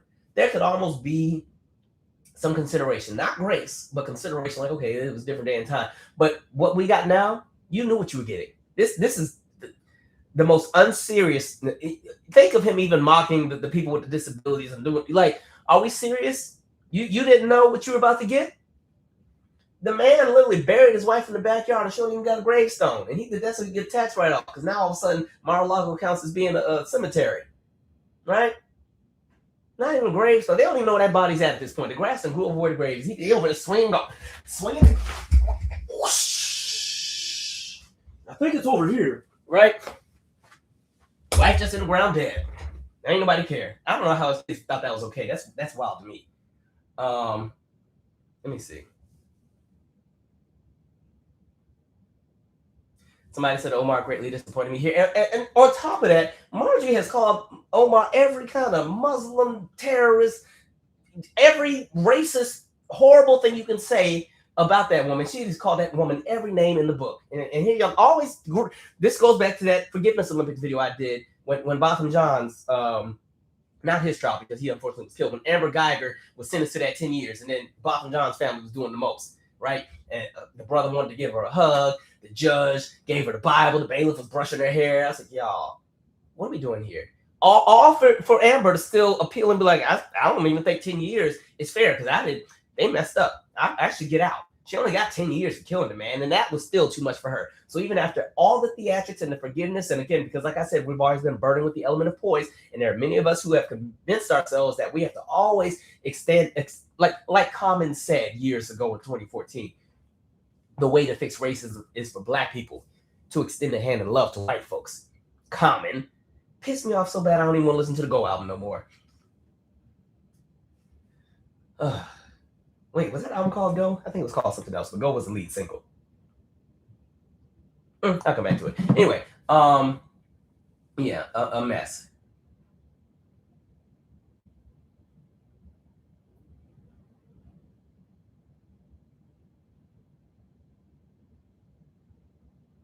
Okay, getting to my point. So going back to history, and I also suggest if you get a chance, read Clay Kane's book, The Grift. That really gives like amazing detail on this. I tried to get y'all to vote for it for the book club, but y'all didn't vote for it, so whatever. But anyway, a perfect example of how foolery can repeat itself when you're not careful. A lot of what we're dealing with right now is an extension of the fact that the punishments never came to the Confederates after the Civil War, right? Rather than making an example out of them, they were coddled, they were given passes. That mindset has locked in and it's still here today, right? And so when we talk about what happened after the Civil War, remember, you had one group secede from the Union, and according to everything that was in law at the time, that was technically treason. They were fighting against the U.S. government, right? It would be like folks in Florida decide we're seceding and we're going to go and fight the United States, right?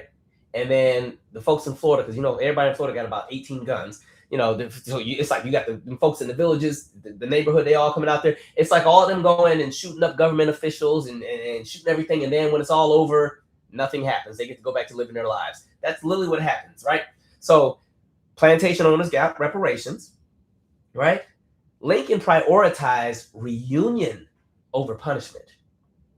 Sounds similar to what's happening right now with again, the Forgiveness Olympics for Marjorie Taylor Greene and whoever the lady is that wants to run as a Democrat, even though she's been a Republican her whole life. And then, all of these QAnon and we hate Black people, but we're madder at Trump, so we're now friends temporarily. You're still going to be an N-word to me, but we're here because I don't like Trump like you don't like Trump, but you and I don't like Trump for the same reasons, right? So again, reunion over punishment. Then they gave amnesty to most Confederates, minus a handful of the top execs and generals, right? Southern states were allowed to rejoin the Union once 10% of their voters had pledged their loyalty to the Union. I'm going to say that again. So all those states that had jumped in, South Carolina, Georgia, Mississippi, Alabama, all the states that jumped ship like, F y'all, we're out of here, and then jumped into the war and did all this stuff. In order for them to come back into the Union, all they had to do was ensure that 10% of their voters could pledge their loyalty to the United States. 10%. When is the last time you took a homework assignment that you got a 10% onto your parents and got rewarded? When is the last time, if you were in college, you got a 10% on a final or a midterm and you went out and partied afterwards because you felt so happy about it? 10% is what? What? Okay. Cool, right? There were no trials. And mind you, that was called the 10% plan. Go read up on it, right? And then again, there were also, this is the important part, no long-term bans from power.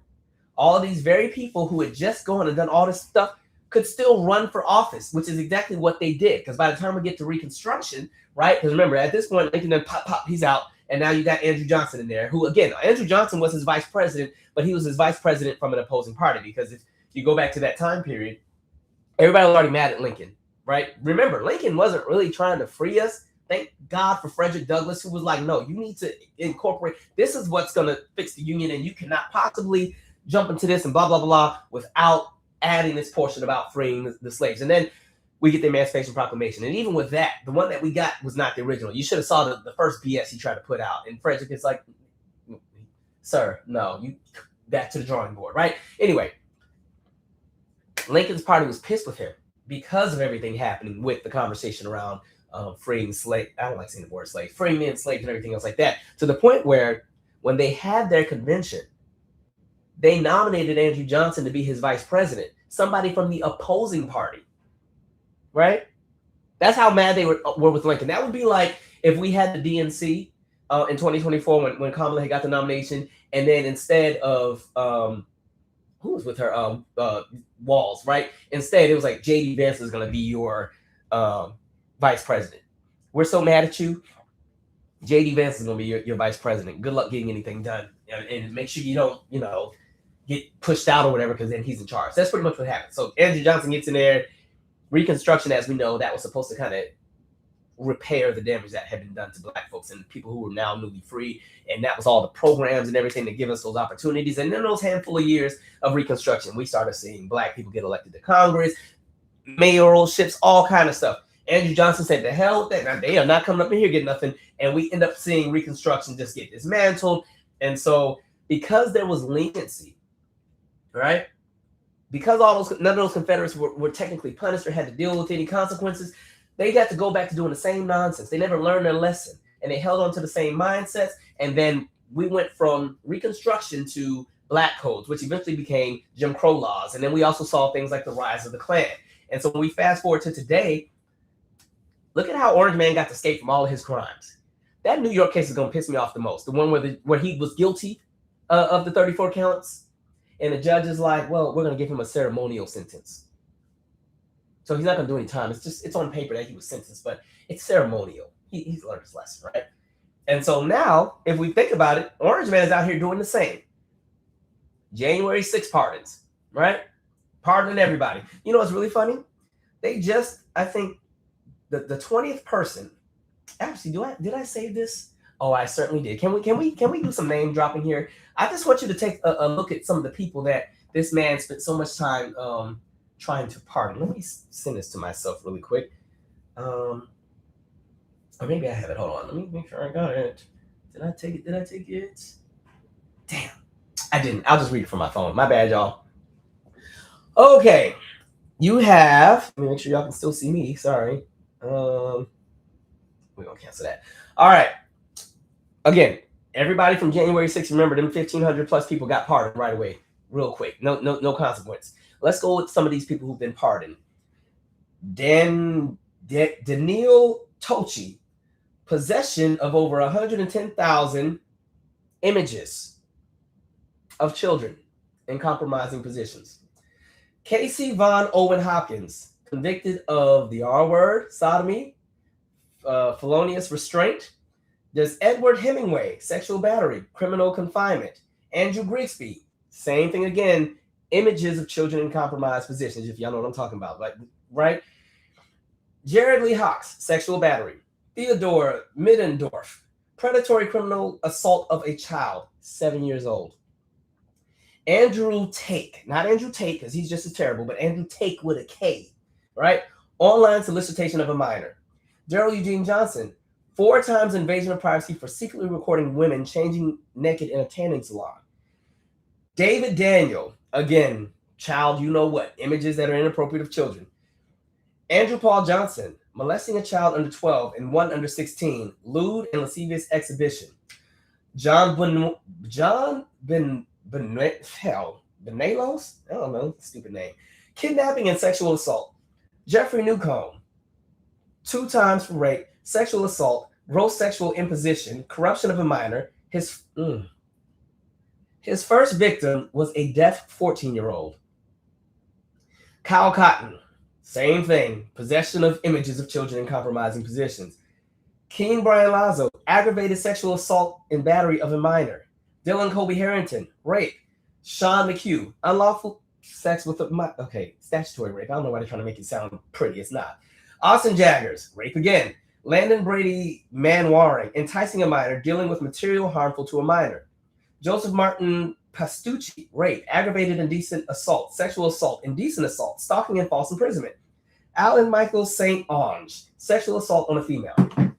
Those are all the people he decided to give pardons to, right? So again, when people have not faced the consequences of their actions, the foolery continues. Had they faced the actual consequences of January 6th, now again, most of those consequences, most people faced less than a year or two in prison. A handful got like 20 years and stuff. But the point stands is that, again, when you give all these people grace and you don't hold fire to their feet, they only normalize the worst of the worst and pass it off as just a phase, or they just pass it off as it's the era of the time, right? There's a reason why Germany went so hard after World War II to gut anything Nazi-related, to make sure that they never watered down the history of the atrocities that they committed so that the next generation would not participate, and keep that same thing going, right? Now, here's an example that I will say is on a more positive note, but it still goes back to the conversation of what happens when you don't punish or correct things, right? So I want to go to this article here. Let's see if I can pull this up. All right. And then we'll do another quick history lesson. All right. Virginia Governor Abigail Sandberg signs bill signs bill ending tax breaks for Confederate groups. Virginia Governor Abigail Steinberg on Monday signed into law a bill eliminating tax exemptions for multiple organizations connected to the Confederacy. Democrats in the Virginia House and Senate passed HB 167 with vote totals of 62 to 35 and 21 to 17, respectively, earlier this year. This bill specifically removes the Virginia division of the United Daughters of the Confederacy and the Confederate Memorial Literary Society, among other similar groups, from a list of organizations exempt from property taxes. The UDC, a nonprofit, was founded in 1894 by women seeking to honor their families and ancestors, blah, blah, blah, blah, blah. So I'm going to stop there. Now, I've done this before, but let's go into that conversation of what happens when, again, you don't do the work to make sure you correct the wrongs. So let's backtrack. Civil War ends. Confederates, they've lost, right? They mad. They mad as hell. Pissed off about it. There is a woman. I'm trying to pull up my image here. My image disappeared. Oh, here we go. Here's my girl now. All right. We talked about her before. But anyway, Mildred Lewis Rutherford. It looks like she's missing some teeth. But okay, anyway.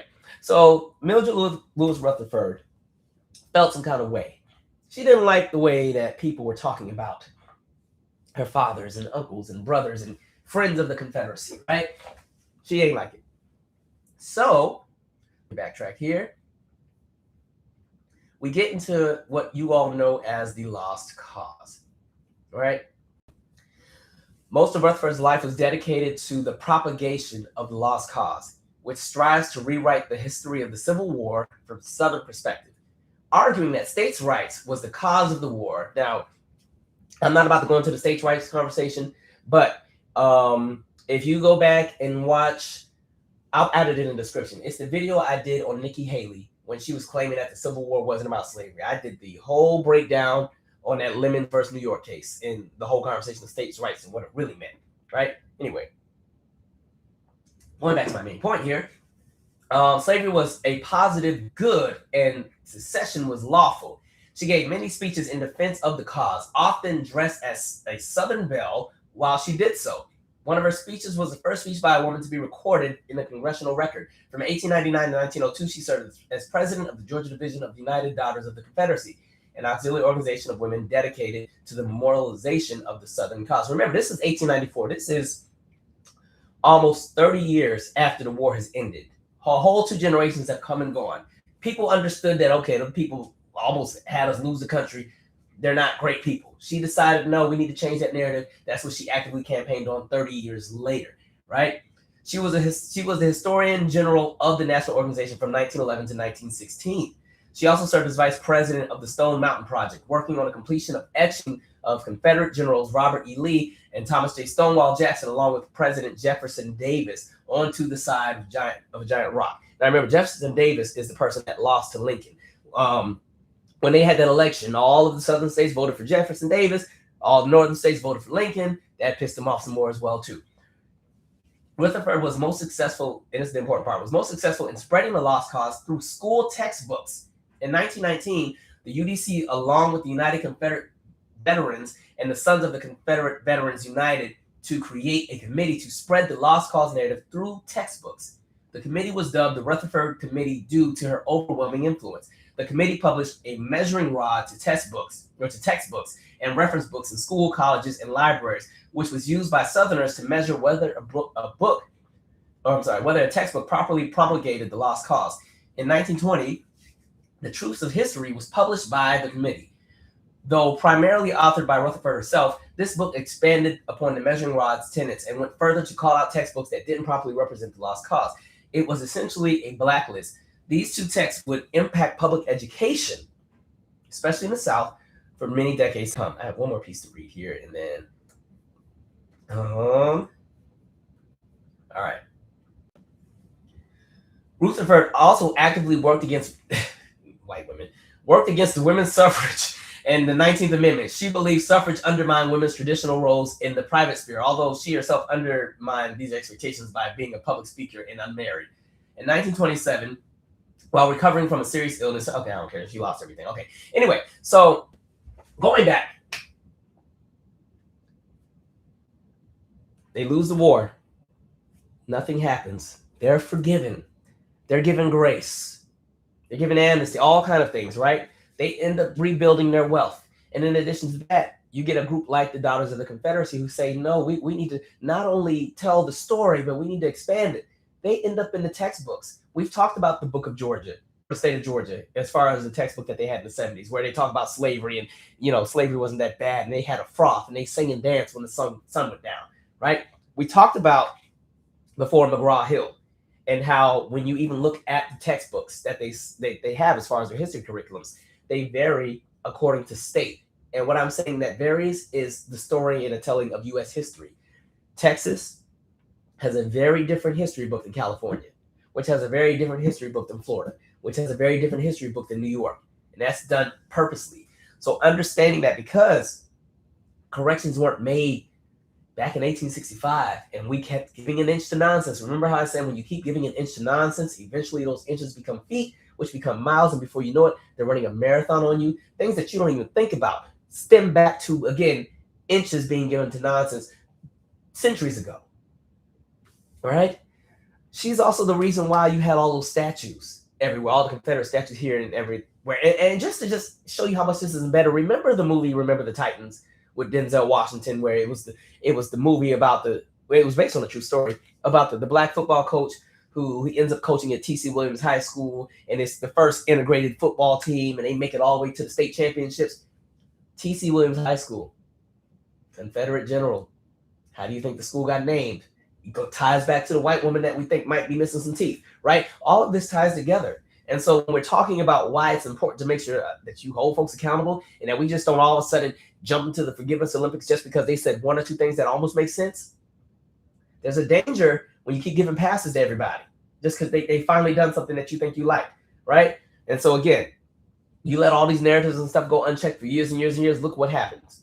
Now you have an entire demographic of Americans who people, especially a lot of white folks who are really gung-ho about the Confederacy, folks who have no ties to the Confederacy, still talking about, but my heritage. Mind you, they family just got here in 1912 on Ellis Island. It ain't had nothing to do with the Confederacy, but they were still locked into it because it centers in anti-blackness anyway. So there's that. I'm going to stop and move on to the next story because I feel like we've been at it for a minute here. All right. I'm mad. So no, Marjorie, you don't get no forgiveness. None of y'all. F all that. Y'all can welcome them in, but they ain't coming up in my house. Let's see.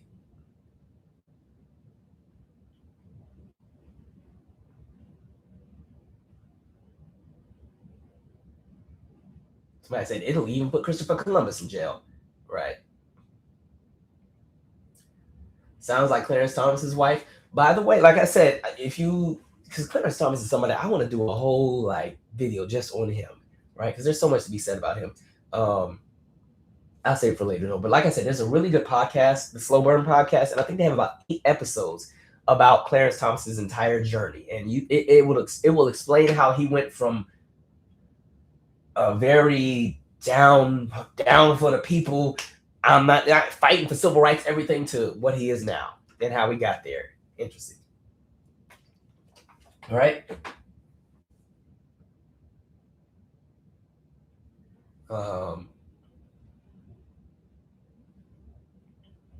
Let's see. That's all it took, huh? Yep, it just took her to be tired of Trump, and now all of a sudden she gets the red carpet rollout. Says somebody said, don't care about nor trust Marjorie Taylor Greene. She needs to go sit her A down somewhere. Mimi, I love that. That's because that's their default, right? That's how they move. And I just saw a post that was really interesting too. And they even talk about just even politics and how certain folks move, right? Let me see here. Oh, for the people who are asking what book I was talking about, the book was Clay Cane, The Grift. I think the second chapter of the book is where he talks about Lincoln and the failures that he had, right? And all the things that he did wrong and what lead into how we are in the nonsense now because he was too lenient on the Confederates and everything else like that.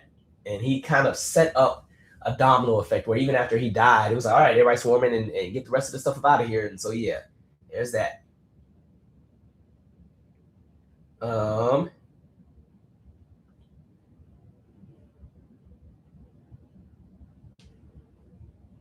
Somebody said Clarence Thomas fought for civil rights. Oh, listen, understand. Clarence Thomas, he was born in Pinpoint, Georgia, which is right outside of Savannah. He ended up going to a white seminary school. He was the only black student in that school. And he ended up leaving the school because Martin Luther King was killed.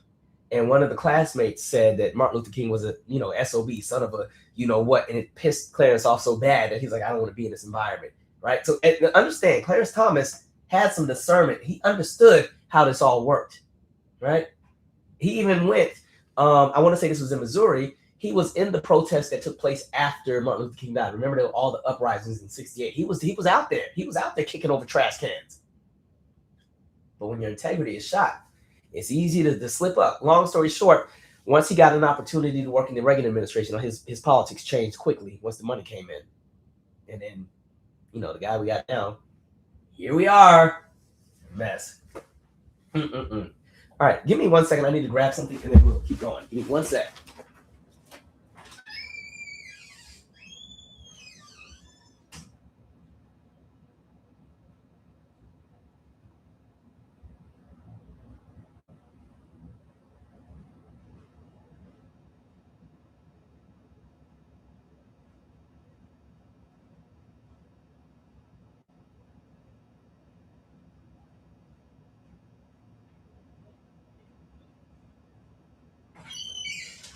Oh, well.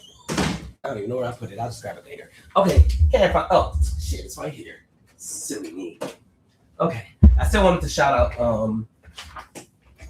one of our subscribers. Like I said, Catherine Tucker. When you get a chance, like I said, check out this book, Tall Cotton by Catherine Tucker. It's a great read. All right. It's fiction, but it's kind of like historical fiction. So if you enjoyed Clay Cane's Burn Down Master's House, you'll probably also enjoy this book as well. So I just want to make sure I gave her a shout out. Okay. Anyway, let's get to Eric Sawlwell and Tony Gonzales. So, all right, let me go to this article. These folks, it's been a wild week here. All right, kids, here we go. So, Eric Sawlwell and Tony Gonzales resigned from Congress amid sexual misconduct allegations. Departures came after lawmakers from both parties threatened to introduce resolutions expelling the two men. The Democratic Congressman Eric Swalwell and Republican Congressman Tony Gonzales submitted their resignations to the House of Representatives on Tuesday, abruptly ending their political careers amid bipartisan furor over allegations of sexual misconduct against both. Swalwell resigned at 2 p.m. Eastern, while Gonzales' resignation will take effect at 11:59. Well, it's now Wednesday, so yeah, he's out there. The departures came after lawmakers from both parties threatened to introduce resolutions expelling the men, arguing that the allegations against them made them ineligible to continue serving. It's funny that this is going on, but Trump is still in office. But okay, a 7-term representative first elected. Okay. Look, long story short, they did some stuff, and yeah, they got in trouble. So let me just share my 2 cents, because all right. First of all, so with the Eric situation, well, we know the Tony Gonzales situation. His situation was so crazy that the woman that was the victim actually, she took her own life. That's how wild it was with his situation. And then with Eric Sawlwell, his is interesting because he was in the California governor's race. He was seen as possibly one of the front runners. And so I remember I saw that the allegations came out 4 or 5 days ago. He was on video saying, you know what, these are false. We're going to fight these and something. And then I was like, okay. So then when I saw that he resigned, I said, ooh, something else is coming down the pipeline, because you were just saying ain't nothing happened. We don't fight this. And now not only are you acknowledging that something you just stepping out and you're dropping out of the race too. They must have something good on you, right? And so here's my thing, because apparently there's some kind of video that he's on doing some stuff, and he done stepped out and cheated on the wife. They always getting caught doing some dumb stuff. Here's my thing. If you know that you have a past, don't run for office. Or if you want to really still have something to do with policy and you're so pressed because you really want to be a part of something, but you know that your past will follow you, then you know what? Put your money behind a candidate that has all the things that you stand behind and everything that you want. Do the Peter Thiel thing, right? Look at Peter Thiel, right? I don't know his full background, but he know he got some nonsense going on. So you know what he did? Guess who he gave us? Smokey. Peter Thiel. Like JD Vance has been coddled by Peter Thiel his whole life. Every job opportunity, everything handed to him, right? Smokey. Peter knew he couldn't run, so he put JD out there, even though to me JD passes a little questionable too. He over there humping couches. But anyway, he gave Smokey. So anyway, with that being said, my other thing is this. So either, and if that's the case, if you really just got to run, then put everything out in Front Street. Like, I'll probably never run for office because at this point I got a YouTube channel. If I run, they're gonna have a million sound bites just from this channel alone. I'm gonna get in trouble for saying that Tucker Carlson has thin dog hair after he said that stuff about Maxine Waters' hair. I'm gonna get in trouble. I'm gonna get in trouble for so much stuff. And then by the time they get through all the things that I've said on the channel, and they got to go through my family, like I'm gonna have to just do a press conference and be like, listen, before I run, I'm gonna let y'all know now. I have an aunt that robbed a bank. I got a few cousins that killed a few folks. I got a few cousins that were in the drug trade. One cousin had a drug business where he had a black ice cream truck, right? The kids come and get the ice cream, and then at the same time, you can get some drugs at the same time. I got that going on. When I was 16, I told us in the podcast one time, I hit somebody with my mirror at the parking lot of Walmart and drove off because I had just got my driver's license and I did not want to lose it, and then had the nerve to still go to the McDonald's that was across the street and order my food and go right back to class like nothing happened. I can't run, or I got to put all that out there, jump street, so you know what you got. Then when you say everything, mind you, now when I say I hit the guy with the mirror, it wasn't like I was going like 5 miles an hour. And then he walked into my mirror. I was driving. My friend Jason was sitting right next to me in the front seat, and we were driving. And all of a sudden, I just heard him say, "Oh my God!" I'm like, "What?" And then I just saw his arm swing around because my mirror hit his arm, and the arm swung around. And he said, "Hey!" And I was like, and I had just got my license. And if you remember my podcast episode, "Pull Over So I Can Hit You," which we also made into a short film that got into several film festivals, LA Shorts, Oscar Michaud, Urban Festival. We were on Apple TV for a little bit. I talk about how everything I went through in order to get to drive. Like I finally got the driver's license, and then I couldn't drive the car for 2 years because my dad was like, "Nope, it's a 2-ton vehicle. I'm going to teach you to appreciate it. So you're going to walk past that car every single day and get on that bus, or you can walk. And yeah, by the time you finally get to drive that car, you will appreciate it." So literally the first week I finally get the car, that man walked into my mirror and swung that arm around, and I just went straight to the McDonald's because that's where we were going. Like an idiot. Mind you, the McDonald's is right there. Like, I'm sure he could still see my car and drive. He was fine, though. He walked it off. Anyway, if you're going to run for office, everything needs to already be out in the open so that there's nothing they can get you for. That's how I see it. So it's either that or you push and get somebody. Like, if I was really, really pressed, let's say I want to run for president or something, which I'm never going to do. But let's just say I massively want to do so. I can't do it. But you know what? I got a good friend who he really actually has considered and wants to be president. Great. I'll get behind you. I'm going to tell you everything you need to do. I'm going to tell you what all your policy needs to be. This is all you got to hit. Just be the puppet strings, right? Do that. But no, these folks be out here doing everything. They on video doing stuff, right?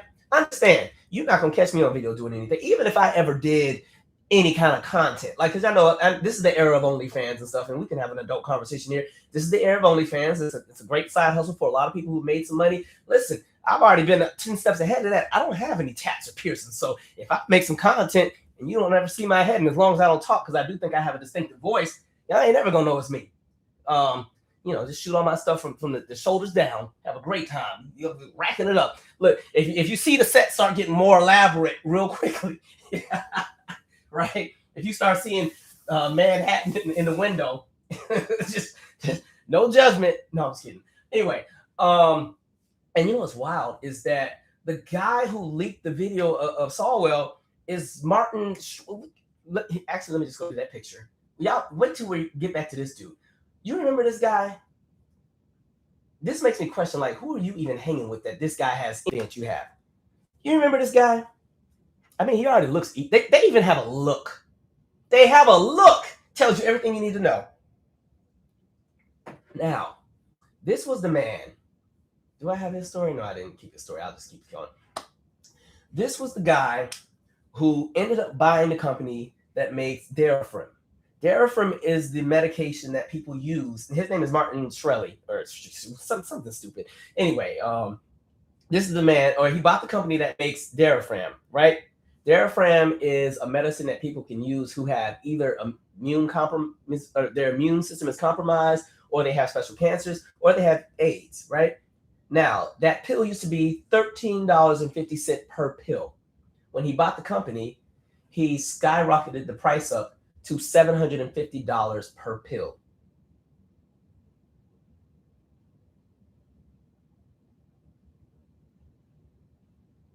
And was unapologetic about it. And you got to realize the kind of evil you have to be to not only purchase a company that makes a product that, one, keeps people even alive, and then you hike up the price to the point where insurance companies don't even want to, insure the medication because it's so expensive. I can't imagine how many people have died because of this man's greed. And that's why I don't support platforms like the Breakfast Club, who literally had him on there. And when they brought him to the floor about this question, they just brushed it off and normalized it like it was a cool thing. Like, nonsense. He ended up going to prison for a little bit of time, but I think he's out. But my question becomes, like, who are these people that you're running with? Where he even had, how did y'all know each other? You were going to run for the governor, and somehow you two, I don't know if they were friends or if somebody sent it to him, that just somebody knew somebody that knew somebody that knew somebody and got to him. But who are y'all running with? Right? A mess. All right, let's jump to this next story. We're almost towards the end, by the way. The last few stories after this, I think I had one more I got two more super serious ones, and then the rest is all entertainment related.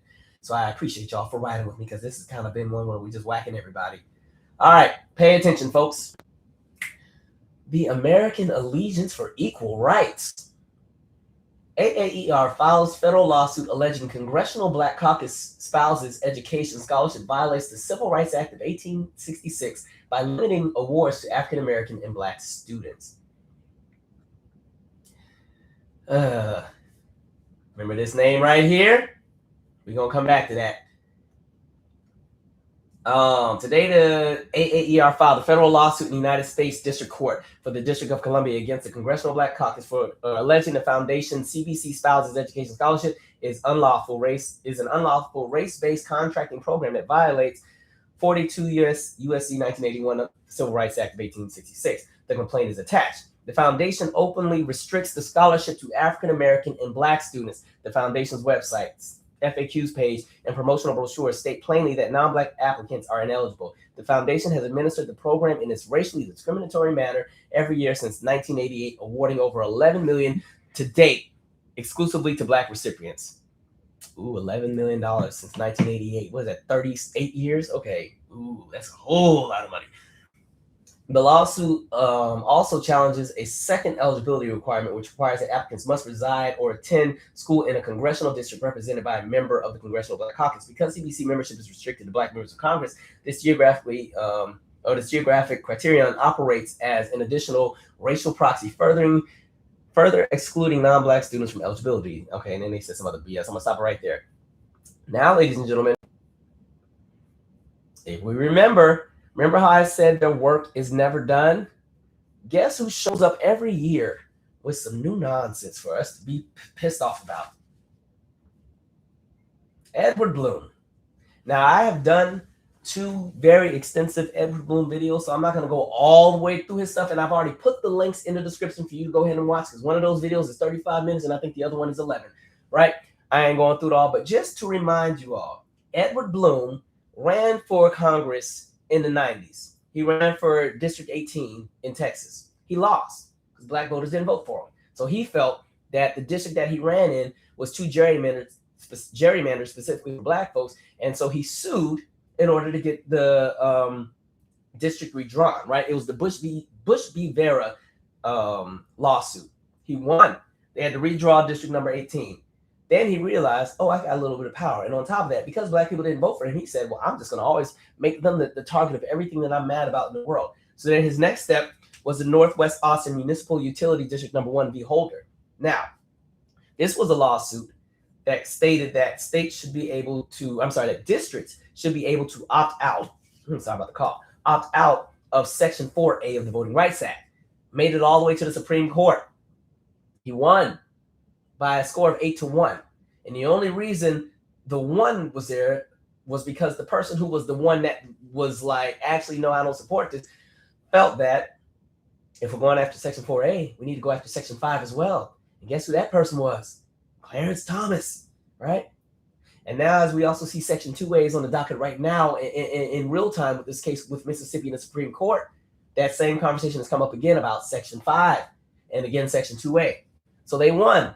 Section 4A gets gutted of the Voting Rights Act. Then we get to Shelby v. Holder in 2013, where he goes after Section 4B of the Voting Rights Act. He wins. Ever since 2013, this is why you've seen the shenanigans that have taken place with a lot of polling places where you can have a place where there's not enough polling stations to represent the amount of people in the district, where they come up with these stupid draconian laws, where they do all kind of, we're one step from counting jelly beans at this point, right? The gutting of Section 4B and Section 4A has now made it easier to disenfranchise voters. You have that going on, right? Then we get the Evenwell versus Abbott court lawsuit. This is the time where, and again, this went to the Supreme Court. This was the conversation of one person, one vote. What he wanted to do, he felt that voting, when we're talking about census should only include those who are eligible to vote. Draw the districts based on the people who can actually vote. It should not include children because they can't vote. Senior citizens who aren't registered or whatever, they shouldn't vote. Felons, blah, blah, blah, blah, blah. And the problem with that is we recognize that when it comes to something like census, which I think I probably talked about it in one of those two videos in the description. When groups are not represented properly in census, it affects how resources are distributed. What this would have eventually done is create a bunch of super wealthy districts while making districts that were already poor even more poor because different groups would be affected. Because again, children can't vote, right? If we're talking about people who have felonies, they can't vote. People who are in prison aren't unfortunately going to be able to vote and all these different things like that. It was going to be an issue. Now, he actually lost that case. But again, he tried his hardest. Then you also have Fisher versus University of Texas. That was Abby Fisher, the girl who didn't get in the University of Texas and felt it was black people's fault. Somehow we did something because we got affirmative action. And that's why one of us took her seat. Only for her to not even have the credentials to get into the program anyway. What she was suing for was she was a part of a program where if you had a certain threshold in your GPA, you'd get automatic admission into the university. She didn't meet the requirements. She was at the bottom tier, so she didn't get in. But whiteness is so strong, she felt like I'm supposed to be here. And so she sued. And this woman, and mind you, this lawsuit was after she'd already gotten to another school and was well into her college tenure. She was halfway done with school, but she said, I'm still mad. So I'm willing to gut all of affirmative action for everybody so I can have my way. Remember how we talked about punitive entitlement when it comes to white folks? A lot of times, if they can't get their way, everybody got to suffer. Prime example. Now, they lost that case. Stay mad, Abby. But it doesn't matter because what happened? And mind you, Edward Blum was behind that as well. Edward Blum still was like, we're still not done. Next thing you know, here comes the conversation about affirmative action. And we saw what ended up happening, where affirmative action was gutted in college admissions. He latched on and was able to convince a lot of people in the Asian community to rally behind him, and they went and paraded and rallied, and boom, affirmative action, gutted from universities. Then we get to the Fearless Fund. We've done a video on that as well. Fearless Fund, their goal, they were a corporation that aimed at making sure that Black-owned businesses from Black women had stake in venture capital. Venture capital is what helped businesses get to that next level. Think of like Shark Tank, when all these people have their businesses and they just need a little bit more money to help them get to that next level and get to industry or get to major distribution or get into the stores. That's what Fearless Fund was, where they would provide $20,000 to $25,000 grants for Black women business owners. He said, oh no, that's racist against white women and Asian women. That's reverse discrimination. And just to give you guys some numbers here, before the Fearless Fund started, only 0.0006% of all venture capital funding went to Black women-owned businesses. Fearless Fund starts, they were able to get that number up to 0.039%. So the fraction, unfortunately, was so small because of just the lack of capital that is there, that it barely made a dent in the industry to begin with. But even that little bit was too much. So when I tell you that these people's work is never done, this is what we're talking about. And this is why you can't keep giving inches of nonsense and forgive everybody. And hold on, let me go back to that. Somebody said that hair. Hold on, let me see. Somebody, let me see. And let me see. I didn't pay attention to the toupee. Let's see. Let's see here. Let's see. Oh no, is that might be? Oh well, hold on, I don't need to do that. I think that's his. Actually, I don't know. He got all them sunspots though. Okay. All right. It happens way back here, and then come way. This kind of like a comb over swoop a little bit. Yeah, kind of like a little light swoop here. He must have been watching the Mariah Carey breakdown video when he did this. But anyway, what up, man? But anyway, like I said, the work is never done. The work is never done, and this is why you can never get comfortable. And I think the sooner people, especially Black folks, understand that even when times are good, you always got to have your guard up because somebody's always hating on you from wherever. The fact that this man has 8 different lawsuits all targeted towards us, and 7 of them have made it to the Supreme Court. That's how pressed he is. So you got to keep your discernment up when I say, like, again, their work is never done, can never get comfortable, right? They're always going to find a reason. And this is why I say, again, that conversation of being in community and having discernment, that's what that's all about. Understanding who's working for you and who's working against you. What else was I gonna say? There was I keep seeing the articles about Mackenzie Scott. Remember, Mackenzie Scott is the ex-wife of Jeff Bezos, right? She's, they got divorced. She's sitting on billions upon billions. At this point, she's donated upwards of $20 billion to HBCUs. Give us some time. I bet you Edward Blum will try to find a way to change the regulations on philanthropy. I see it coming. God forbid, but I can see it happening. Because that's the way that he moves, right? It's the way, like, a mess. Okay. Anyway, let's go on to this next story. Okay, so the Trump Jesus picture that everybody was flipping out about.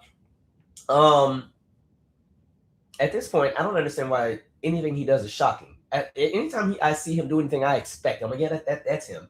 And so he had this picture where he posted himself, and it looks like see, this is why I didn't get pissed out, because the Jesus that I think is around wouldn't look nothing like that to begin with. But it's him looking like Jesus, right? He posted that, and everybody got mad. His MAGA base, some of them even got offended and felt some kind of way and said, this is too far.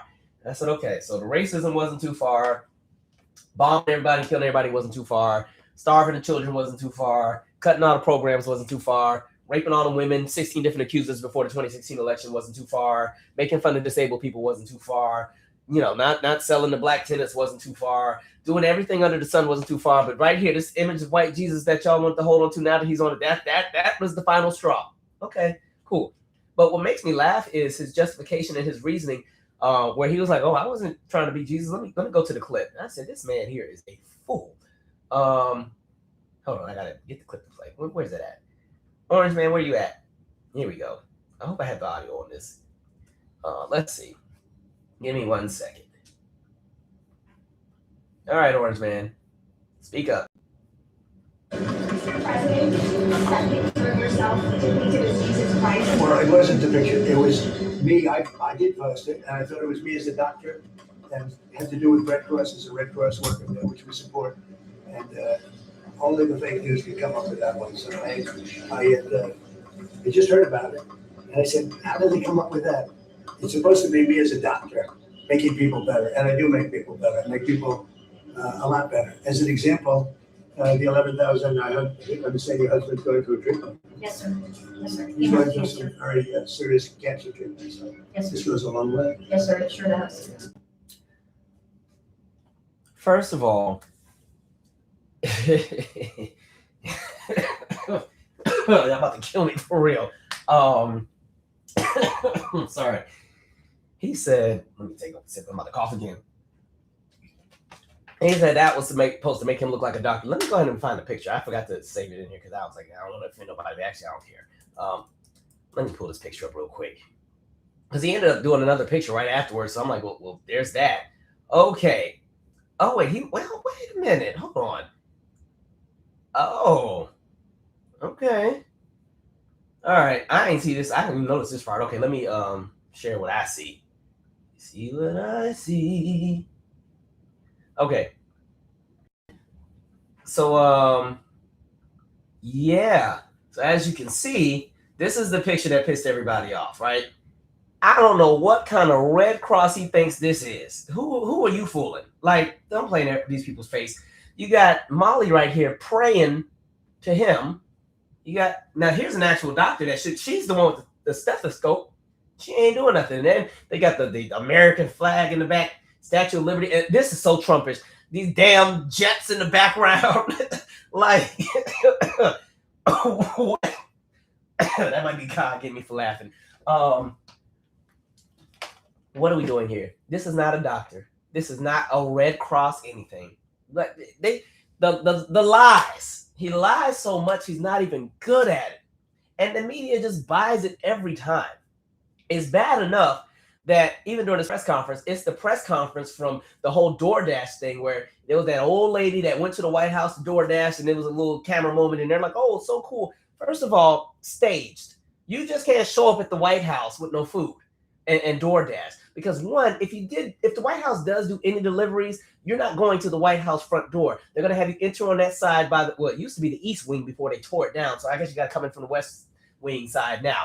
But there's that. That's it. If you think folks are just riding their bikes and knocking on the White House door, I would have been over there cussing that man out a long time ago. So no, that doesn't happen. And then it turned out that woman already was on the Hill advocating for the big, beautiful bill when it was, in delegation. So even when they started having a conversation about, her husband has some cancer treatment that's $11,000.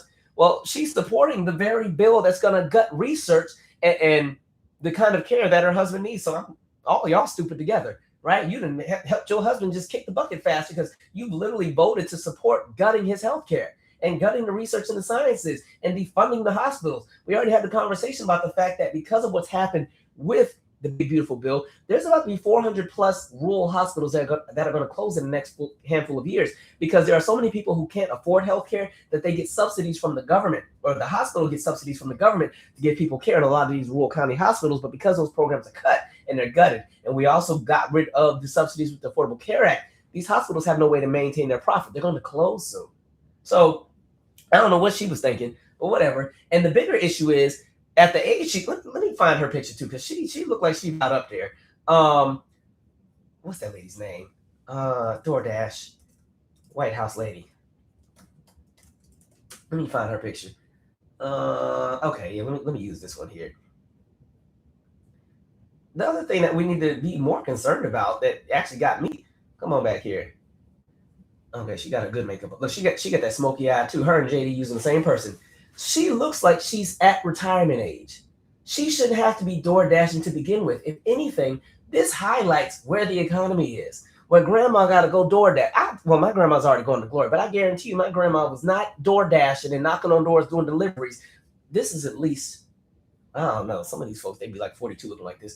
I'm going to guess she's in her 60s, maybe even early 70s. She should not be door dashing. The way that this economy is supposed to be set up, she's supposed to be enjoying retirement, living it up. She's supposed to be in the Caribbean and going on cruises and sandals and watching Golden Girls before she goes to bed. And then all the grandkids come and surprise her and have a sleepover, and she didn't know they were coming. And then she has a cute little fluffy dog that she plays with. That's what it's supposed to be. And she over there doing DoorDash in DC. Like, I love my city, but I'm not knocking on every door out here. That's all I'm saying, right? A mess. Whatever. I don't care. So the folks are outraged, and they said that was the last straw with the whatchamacallit, that was the last straw with Jesus Trump. I said, y'all not mad. Y'all don't care. Y'all be over it the next week. Because then he posted something else with Jesus hugging him. He was saying something about how he has never been a religious person, and whatever he said. I don't know. I don't care. Just stupid all around. Just stupid. The last thing, a major story I want to get into, we talked about Kendrick Johnson a little bit on the last one. Remember, Kendrick Johnson is the student that was found in the wrestling mat. And that's a case where it has just gone on for years and years and years, for more than a decade, as far as what actually happened to this kid and why is everything still in place. All right, so let me make sure y'all can see this. Okay. This is coming from Atlanta Black Star. Authorities fabricated their reports. Judges accused of joining the murder cover-up in a $10 billion bombshell suit in the Kendrick Johnson case. Now, if you remember, there has been case after case that has been dismissed, and they said, no, it is what it is. He tried to go in there. He was trying to grab his shoe from inside of the wrestling mat, and he fell in and suffocated. But the problem is, the hole that he would have gone in was only 14 inches wide. His shoulder span was 19 inches wide. There's no way he could just fall in there, right? That was the real issue. There's a whole bunch of other things going on too, and then the camera footage is missing, all kind of stuff. But let me read the article. It was January 11th, 2013, when a black teen named Kendrick Johnson was found dead inside a rolled-up mat in his high school gym in South Georgia under mysterious circumstances.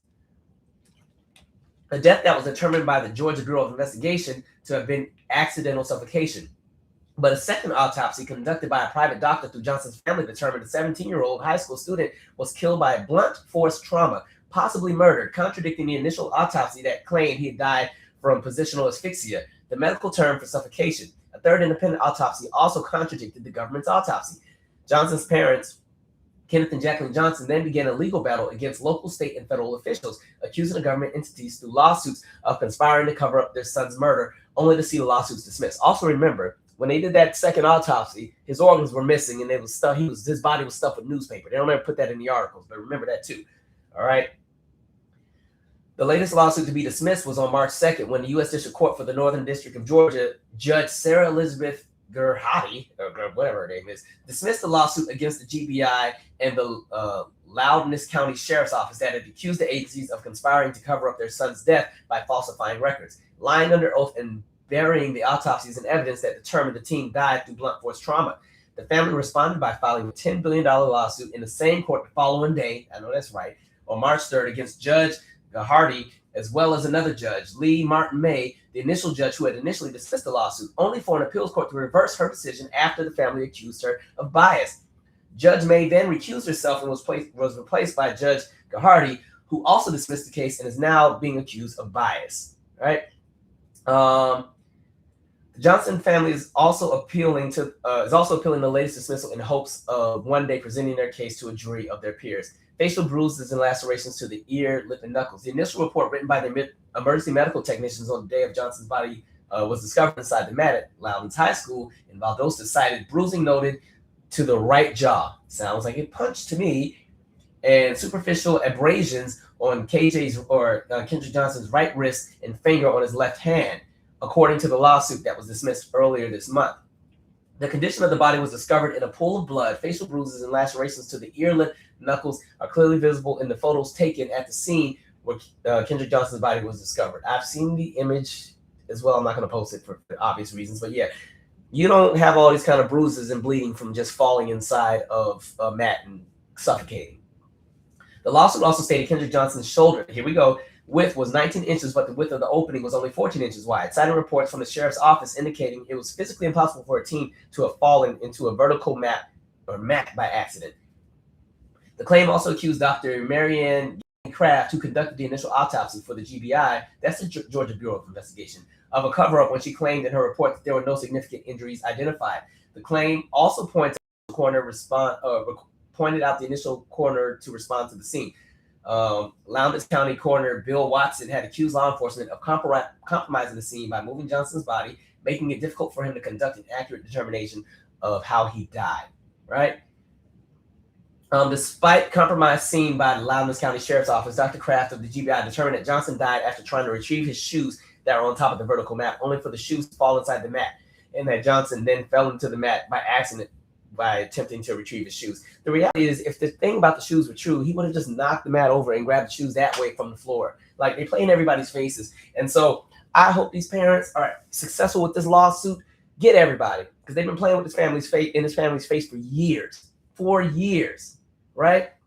This case and the case with that black woman that fell off the balcony and when she had to sleep over with them white women, those are the two cases that kind of just they get under my skin, because I'm like, something is not right, and they keep trying to dismiss and cover up. And remembering with the Kendrick Johnson case, footage from the cameras all of a sudden was missing. That was one of the issues.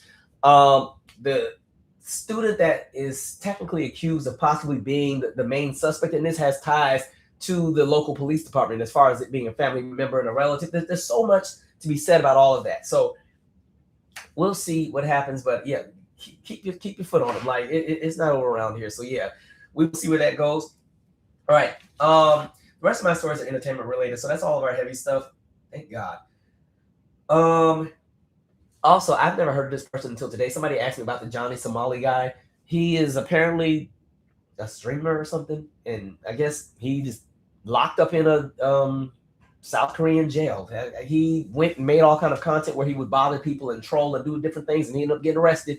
And he's been sentenced to, I don't know what he's been sentenced to. I don't have an opinion, but the thing is this: if you're gonna make content, make some content that's actually about something. This whole idea of trolling and getting on people's nerves gets tired really, really quick. Same thing with the obsession with clout. And so the fact you compromise your freedom and your liberation and livelihood for some clicks and a viral moment, and now you're sitting in a cell in a country where you don't even speak the language. Okay. Y'all better learn to leave people alone. It's kind of like that one TikToker. Remember that TikToker in Virginia that kept bothering people and then they shot him? Like, learn to leave people alone. I've never seen any of his videos, so I don't have much to say. Make better choices, especially when you're in another country. You need to realize the laws are different. It's kind of like when Americans go to different places and do the most and don't realize that the laws are not the same. Like, okay. Anyway, Rock and Roll Hall of Fame. I saw that they finally made the inductee list as far as who got in. Let me see who got in here. Let's see. So we have Phil Collins, Billy Idol, Iron Maiden, Joy Division / New Order, Oasis, Sade, Luther Vandross, and Wu-Tang Clan. Now, the folks who did not get in, the Black Crowes, Jeff Buckley, NXS, Melissa Etheridge, Shakira, Pink, Mariah Carey, and New Edition.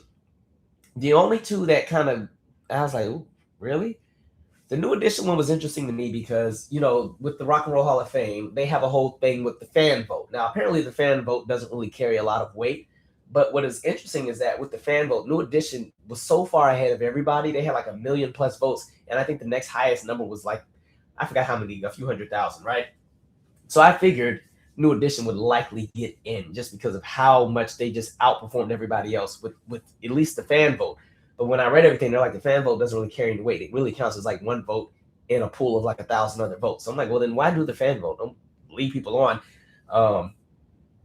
My thing, when it comes to Black folks in the Rock and Roll Hall of Fame, they play in a lot of people's faces anyway, right? Yes, there are some who've gotten in, but it seems like a lot of Black artists have to go through lots of hoops and hurdles to really get in. So one, I will say, I'm happy for Luther Vandross and Sade. We love that for them. Wu-Tang Clan, love that for them as well. And I think this was their first year that they were eligible. But with New Edition, the thing is, New Edition has been eligible for years. You know, you're eligible, is, I think, 25 years after your first charting song or your first release. So they've been eligible for a really long time. And so they're just now being nominated, which I'm like, y'all should have been nominated them.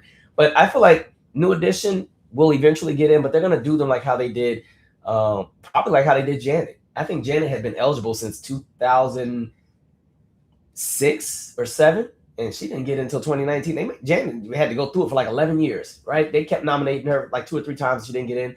Chic, the group, got nominated either 11 or 13 times. And then what they ended up doing is they put Nile Rodgers in, but they didn't put Chic. I was like, that's effed up.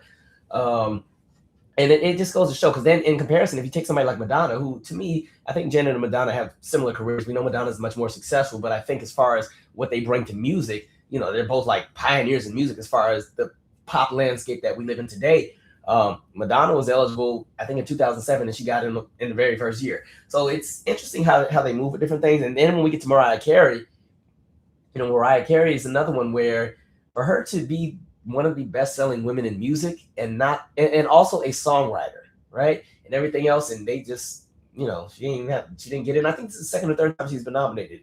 I understand, and I did this in my So What Happened with Mariah. We know critics have never really been too crazy over Mariah until the much later years. They dragged her so bad in those first album reviews. But my thing is, at the end of the day, the work speaks for itself. So stop playing in these people's faces. But there's that. And then, you know, even when folks get in, folks get mad. You know, they were mad when Whitney Houston got in. They were mad when Janet got in. They get mad all the time. So it is what it is. We'll see. I think for New Edition, they're not pressed. New Edition just did another sold out arena tour. And I feel like New Edition is on an arena tour every year. So they're not losing sleep. They'll be okay. But I think I get it. As fans, it's like, dang, y'all keep playing in people's faces. And so that's why I always say make sure we celebrate our own and try not to put some of these platforms on these, these high spaces where we make those the standard of everything. But no matter how many ways people want to try to erase Black art or Black history or Black contributions, the work speaks for itself and the influence is everywhere. Right? There is no New Kids on the Block without New Edition. There is no NSYNC or Boys technically Boys and Men without New Edition, because if you didn't have if they didn't stop Michael Bivins, there was no Boys and Men. There is no Backstreet Boys. There is no, y'all remember Soul Decision? There's no Soul Decision or Old Town or LFO or 98 Degrees without New Edition. So whatever, y'all can sit there and play these people's faces all you want. It is what it is. I also finished the Brandy book. It was actually a really great read. I suggest people read it before they start doing the most, because I saw she was getting whacked for something that I thought was silly. And I'm like, if you actually read the book and got the context of what was being said in that moment, it made sense. This is why it's good to read things in full before you take sound bites and bits and start doing the most. Very interesting read. If there was anything that I kind of wish was there, I wish there was a little bit more about life after 2018, because I do still think a lot went on in her life personally, but if she doesn't want to share it, it's fine.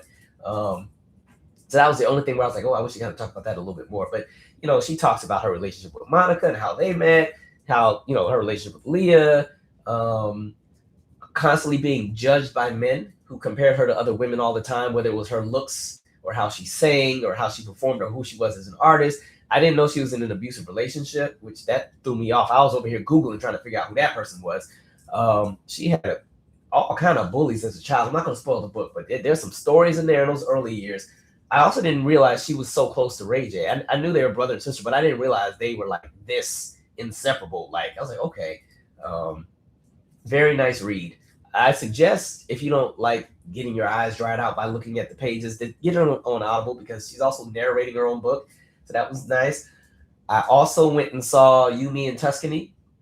I thought it was a cute movie. It's. I think every now and then I can appreciate a movie that is whimsically fun, right? Where, yeah, it's a little cheesy, but I think cheesy is fine sometimes. Where you just want something happy to watch. Where you want to watch something where everybody wins. That was a movie where everybody wins. I thought the humor was funny.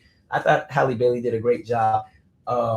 It made me want to go to an Italian restaurant when I finished the movie. So that was a nice watch. Whoever was sitting next to me at the theater was cracking me up, because, Black folks, Black folks, I feel like we always make friends with people we be sitting by, whether we're at the airport or on the plane or at a restaurant or movie theater. Whoever I was sitting by, she and I, it was somebody, she was probably in her 50s. She and I were just cackling down, having whole side conversations about the movie during the movie, probably getting on people's nerves. But it was a good movie. It was a fun watch. So definitely support it again, especially now because we're in this era of anti-DEI and all these corporations are caving to the Trump policies and eliminating programs and all kind of things that used to diversify Hollywood. And then you also got to deal with AI at the same time.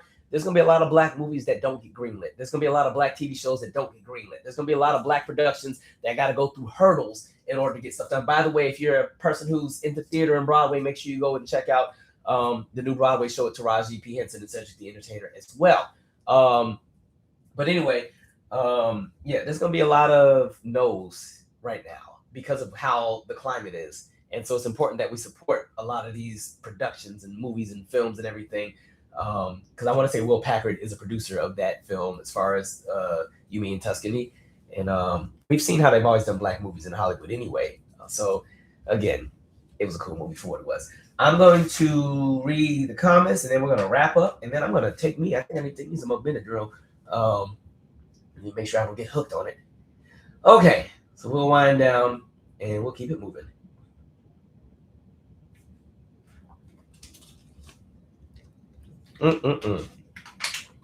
All right, let's see what we're talking about here.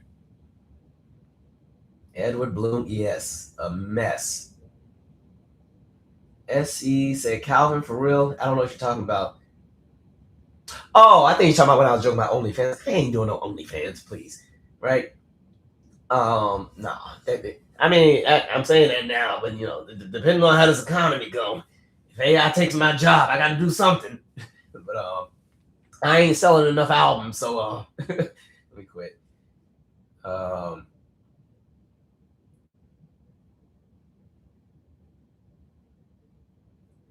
Let's see. Somebody said Edward Bloom is a problem. I'm sick of him, and he's never going to stop. That's the wild part to me. My question becomes, well, how much is enough for you to be satisfied? You've literally stripped away voting rights from Black people. You've stripped away affirmative action from everybody. You've stripped away all these different things. And even when they tell Black folks, pull yourself up by the bootstrap, FearlessFund literally started their own company to help their own community with their own funds, not taxpayer dollars. And he still had a problem with that. So going from getting 0.0006% of venture capital funds to 0.039% was still too much for him. That's how you know you're a certified hater, when you're that pressed, right? A mess. Anyway. Alan, I'm glad you caught that. Alan said the title of the image. If y'all haven't noticed, I always got jokes when I post these, like when I have these images, I always got a joke with everything I be saying. So yeah, like prime example. Hold on, let me go back. So let's see. Where's one I had on here? Oh yeah. Okay, so like when I had the Edward Bloom one, if you see the title there, I always got a name for somebody for every single thing. So yeah, that's always just been an inside joke for myself. I've been cracking up to keep my spirits light while I'm doing this. Every time I got a picture of somebody, I normally have some kind of crazy caption with the name. Anyway.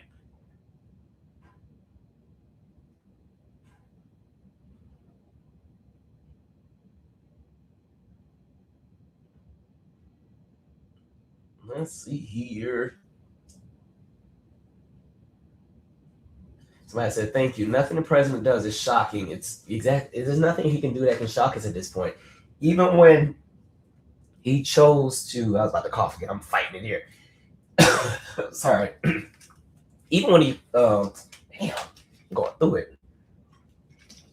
Okay. Even when he chose to start a war on the last day of Black History Month, as annoyed and pissed and just as I wasn't shocked, right? On top of the fact that they kept talking about it in the news for the next 2 or 3 weeks, or the previous 2 or 3 weeks. Well, Trump hasn't decided if he's going to attack Iran. I'm like, what are you, for what? What did they do? They were minding their business. And here we go. A mess.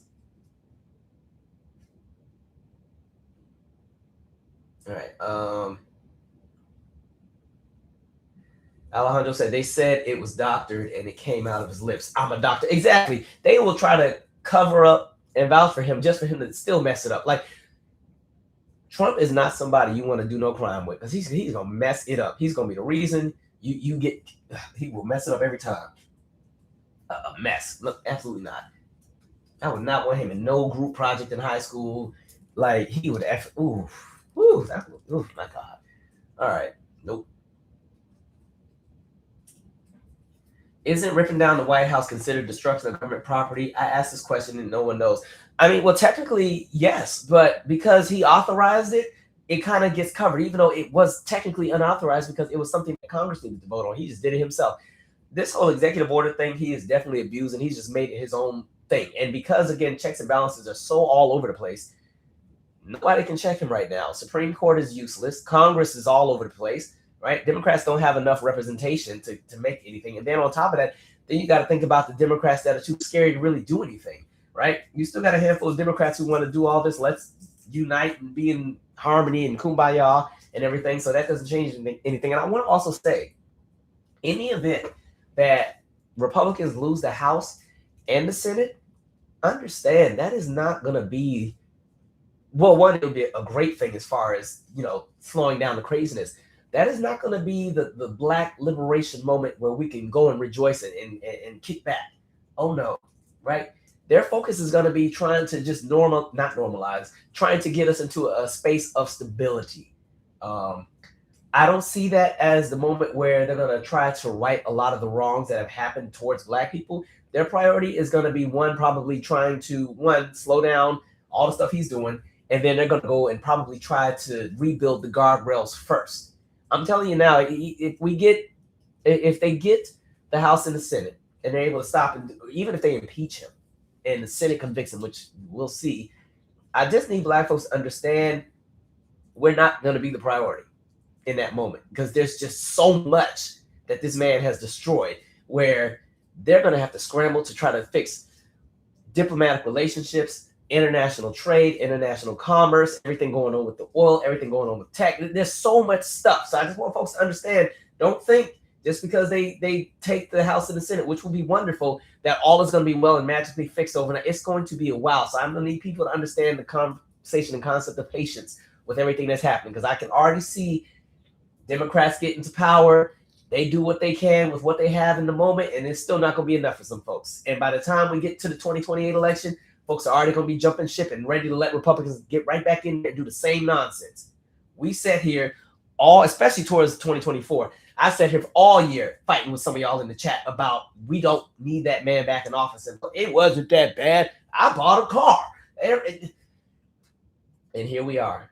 We're not going through this shit again in 2020. I'm telling y'all right now, if we get to 2028 and Trump 2.0 or whoever the next Trumpian gets into office, don't ask me nothing. Like by then, Avocado Queen should already have left the country by then. She can tell me wherever she moves to, I'm gonna just move in with her because I'm not doing this in 2028. I'm not. So I'm just telling y'all now. Anyway.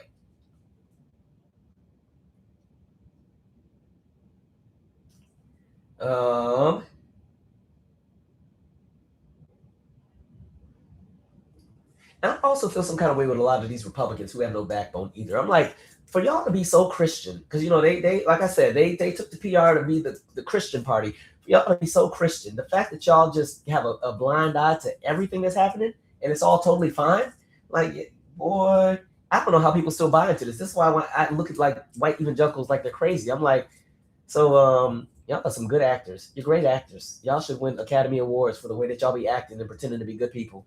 Like, absolutely not.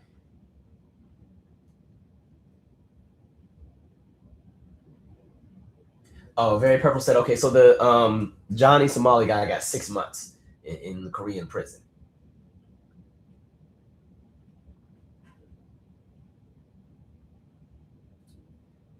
Giselle said she loves her some Phil Collins. I like Phil Collins too.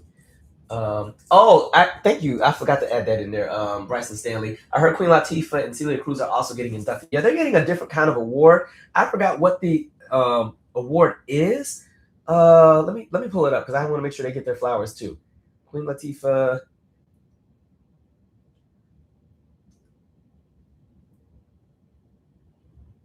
But what is it though? I know she has like that. Okay. Let's see. Queen Latifah. Okay, they show me everything but what I asked for. Early Influence Award inductee. That's what she's getting. And the Early Influence Award is Celia Cruz, Fela Kuti, I hope I said the name right, MC Light, Graham Parsons, and then Ahmet Ertegun Award is S. Sullivan. Okay, that's the TV show host. All right, thank you for that. I might say tap dance on her face, just don't play at it. Speaking of Madonna, she's dropping an album in July. You know, I like that she keeps going. In an industry that's super ageist, where they want you to quit after 25, especially for the women, I like that. I think Madonna's 67. I like that she keeps going. I like that Shaka Khan still got the fire in her and she's still going. I like that Patty said she's going to tour till she pretty much goes to glory. She doesn't want to stop. I like it when they continue because they want to, not because they have to or because they're doing it for money, but because they enjoy it and they have the free will to do what they want. I love it when they hit that phase of life. So good for her. What's my favorite Black bio that I've read so far? That's a good question.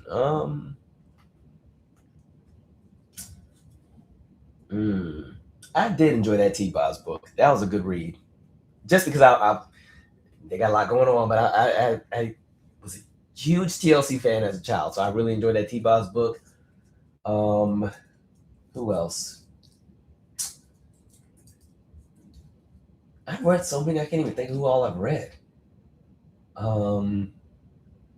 My God, I really enjoyed the Maurice White book from Earth, Wind, and Fire. He had a really great book, especially if you're a music fan. There's so much conversation about the music in that book. That's what I really enjoy about his. I'm trying to go and look through my library, at least the audio books that I have, because all my physical books are in storage. Who else have I read that I really like? Oh, Jennifer Lewis had a great book, the first one. The Will Smith book was really good too. Mariah Carey's was a good one. Literally, I would not do my So What Happened Mariah Carey video until I read that book, because I knew there was gonna be stuff I didn't know. Because like that was the hardest So What Happened episode I ever did, because I'm a fan of Mariah Carey, but I don't consider myself like a super big fan, like not like super big, but like die hard where I know everything. I like the music, I know some of the songs, but there was a lot I didn't know about her, and I was like, I better do it right, because I don't want her fan base to come and beat me up. So hers was the hardest. Her and Usher, those were the two where it's like I like them, but I don't know everything about them, like in comparison to when I did like Janet or TLC or Tony or Brandy. So Mariah had an excellent book. Who else?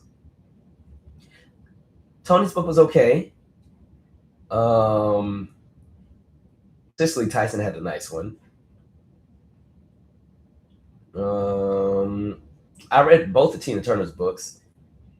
You know, these aren't biographies, but I'll tell you who my favorite author is at the moment that I look forward to every time he releases something is Nelson George. He does excellent music and culture related books. I learned so much from reading his books. So he's like, Where Did Our Love Go?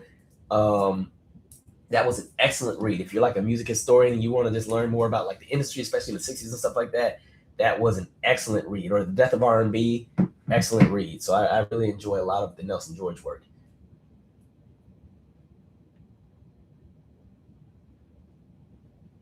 Slim Bone said, I didn't picture you as a You, Me, and Tuscany guy. I'm not. To be honest, I wasn't even interested in seeing it, but I try to go to the movies every week just because I technically work in film. So I try to support at least one project every week, because after you've made one and you realize how much you got to go through to get it finished, you have a new appreciation for it. So every week I try and catch a new movie. Even if I don't even know what's out, I will go on my Fandango or Alamo Draft House app and look at what's playing and watch the trailers and be like, okay, I'm gonna go see that. That's what I end up doing most of the time. I just try to make sure I support the projects, because again, making films are hard, and because the film industry is getting whacked right now, and LA alone lost 42,000 film and TV jobs in 2025.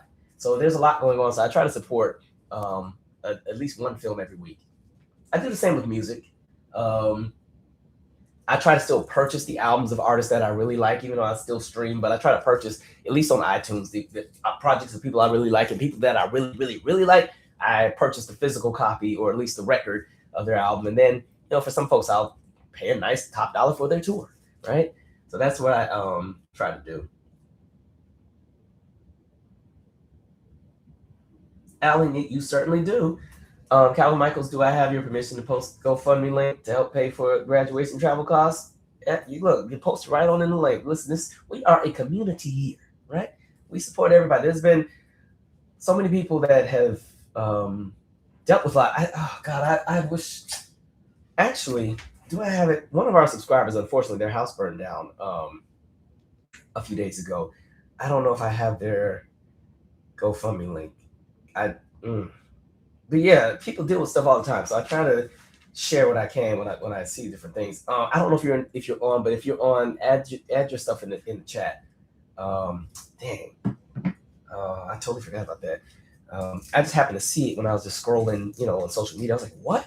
Now they didn't ask for any help or anything, but I do believe they have a GoFundMe. But I just, I want to support where I can.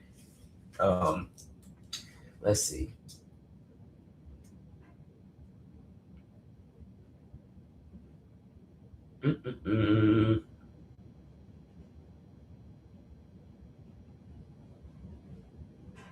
Are we following the Ashley Janae story? I don't know who that is. Let me see.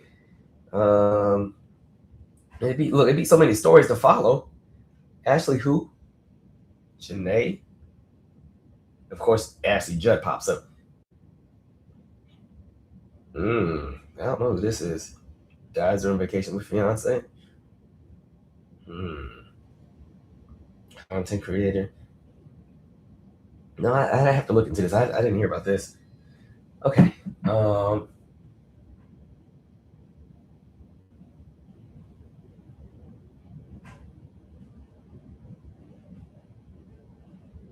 Wow.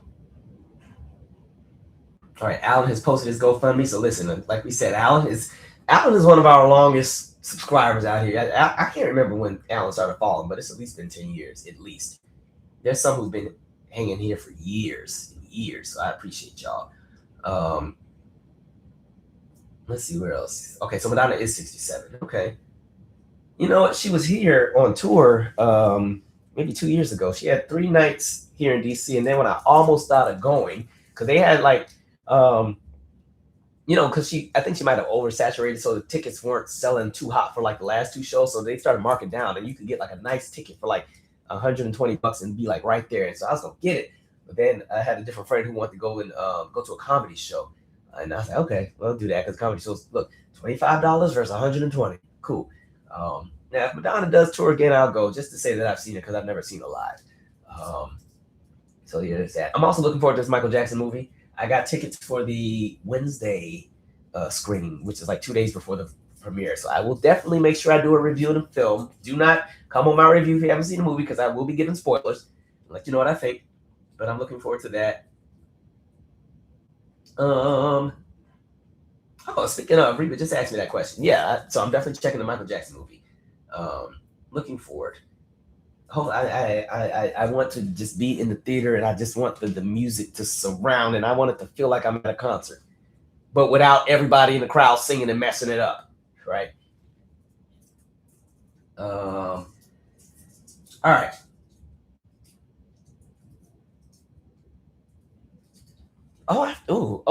Did you discuss former VP Harris' call for Black voters to be transactional? She seems to be adjusting her position in response to young Black voters' demand for specific policies just for us. Because I also saw that she said she's considering running, and my thing is like, okay, cool. The voters will decide what it is that they want when the Democrats have their primary, and so I think for Kamala right now, from what I've seen right now, she looks like one of the only people actually literally canvassing, or at least trying to speak to Black communities. I've seen her go to Mississippi, to all these different places. So maybe. Yeah, if she's choosing to run, maybe she understands, okay, maybe there's something we can do differently than what we did in 2024. Who knows? All I know is that crazy man got to go, and I don't want another one like him in there afterwards. So, we will see what happens when we get to that bridge. But yeah, there's that.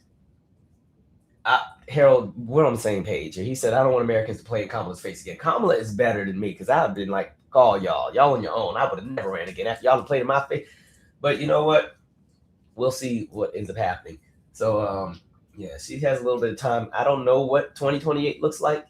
I don't even know what midterms are really looking like, to be honest, with some of these people that are running. Like that California governor's race is a little chaotic. They got too many people still running as Democrats on the ticket. Way too many. I'm like, y'all need to have a meeting and rock, paper, scissors.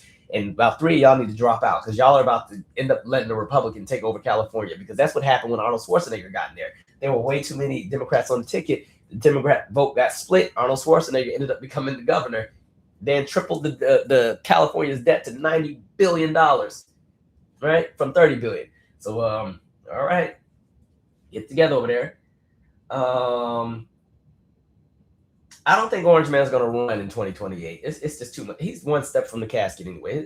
It's over. Them ankles keep getting wider. Like he keeps having to go to Walter Reed and get injections. That hand is almost darker than mine. His hand is darker than mine, right? I'm light skinned standing next to him, next to that hand. I don't see him running in 2028. But I also said I didn't see him winning the GOP nomination in 2015. And then he won. So I could be 100% wrong, right? And then Alan, put the when this video publishes, put your link in the comments, and I'll pin it. Let's see. Were we considering the Iconic tour with all the mess surrounding it? You know what? I haven't bought any concert tickets at all this year for anybody. Nobody. I've been like I don't know. I want to do more vacations this year and travel a little bit more. And I realize that when I go to these concerts, I spend like big money because I always want a good seat and I always have like a friend or two go. So I haven't bought any concert tickets for anybody yet. So I don't know what I'm doing because I also see there's some other tours that have been announced as well. I have no idea what I'm doing. I just said I want an amazing spring and summer because this is my favorite season. I hate the winter with a passion. I hate it so much. I hate it. I don't like the cold. And so now that the sun is out, I just want some amazing experiences. I want to travel. I want to visit a few friends that live in different places. So concerts are cool, but I haven't bought any concert tickets yet. But who knows? We'll see. I know my friend wants to go to Roots Picnic, but I'm not big on festivals because, especially the kind where you got to stand all day, and I don't know when they be having like 40 acts and you got to be there at like 7 a.m. till midnight. I don't know if I got the energy to want to do that, especially if it's a whole bunch of people I don't want to see. But we'll see. You went to Morehouse? Nice. I got into Morehouse, but I ended up going to Howard because Howard was more affordable at the time. Let me just tell you how crazy college is. Like when I went, because my senior year of high school was 06. So Howard at the time for just tuition for both semesters was $14,000. And then tuition at Morehouse for 2 semesters at the time was $16,000. And so now I haven't added the housing and stuff because by the time you do your housing and stuff, you're paying about 20. And so I ended up choosing Howard because one, I actually wanted to be in Atlanta because I loved Georgia because that's where my family and stuff is from. But I wanted to be at a co-ed school, and because Morehouse was all male, I was like, I don't know if I want like that. And because Howard was a university and not a college, I knew that if I decided to change my major or something, I'd have a whole lot of options because Howard has like a dozen different schools. So, but I love both schools. Shout out to Morehouse. Shout out to all the HBCUs, every last one of them. We love them all. Fisk, A&T, A&M, Savannah State, Dillard, JC Smith, all of them. We love y'all. What up, Raywin? Yes, I'm going to see the Michael Jackson movie. Crazy Homebody Girl said, concerts are getting too expensive even for the nosebleeds. They are getting expensive. I just saw the lawsuit with Live Nation and how they were, deemed, yes, y'all are a monopoly and y'all screwing these people over. I don't know what that means for the concert business, but we'll see.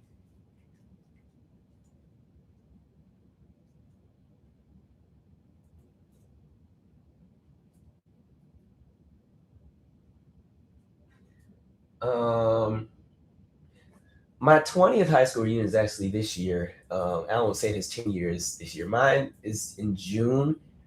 I think I'm going, but then I'd be like, do I really want to see some of these people out in high school? I mean, the people from high school that I rock with, I still talk to. But there's a lot of folks who have disappointed me politically from high school. Y'all got to remember the kind of town I grew up in. So we'll see. Somebody said they heard Janet Jackson doesn't like the Michael Jackson movie.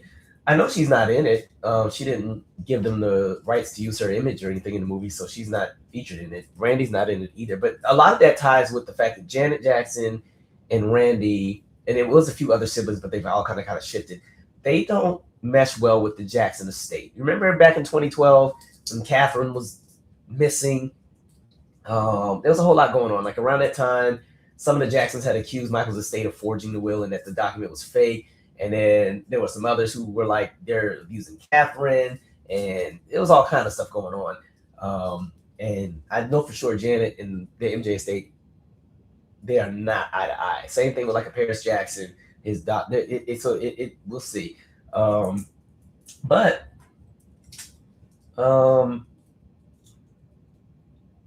I don't know how much she would have been in the movie even if she was in it, because I feel like by the time Michael Jackson really became Michael Jackson,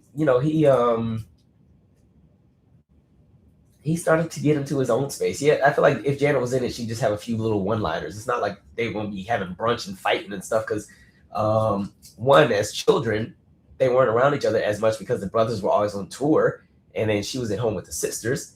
And then, well, actually, just LaToya, because Ruby was out the house by then. Ruby is 16 years older than Janet and was already married by the time the Jacksons moved to California. I feel like the only bits that you really get with Janet and Michael have been the early 80s. Because by the time you get to Michael's like bad era, you know, Michael's in Michael land doing his own thing. By then, Jen has her own thing going, and I think the movie stops at the bad era. So people that would have been like, "Ooh, we can't wait to see Scream," you're not getting Scream in this one. I think what they said is they're trying to do possibly the part 2, depending on how this one does. I don't know how true that is, but I guess part 2 would be like from the 90s to, you know, the present. So I don't know. So yeah, there's that. Somebody said, I had no idea Jermaine's wife was 27 and he's dang near 70. Look, Jermaine has lived. Speaking of Jermaine, because I know y'all be whacking him. You know what? I forgot her name. She's on social media, but she did this thread with Jermaine Jackson's albums, and so I ended up going back and listening to all of them. You know what? That what's that album? The You Said album is actually very nice. It's a nice New Jack Swing album. He has this song called Dream I Dream. I done played that. That is probably one of my new favorite songs at the moment. Let me make sure I got the right one. I was like, okay, Jermaine. Unfortunately, the album, yeah, it's the You Said album, but unfortunately, it's the album that didn't do good. It's the album where he had the diss track to Michael with the Word to the Bad. And what's crazy is I don't even know why he released Word to the Bad, because that song wasn't even one of the better songs on the album. I get the controversy, but that was you fumbled that. I would have released I Dream as the first single, right? And he has another song on there with Babyface called Treat You Right. That's really, really nice. I said, okay, Jermaine. And then it sounds corny, but the melody is very nice. It's a song called We're Making Whoopee.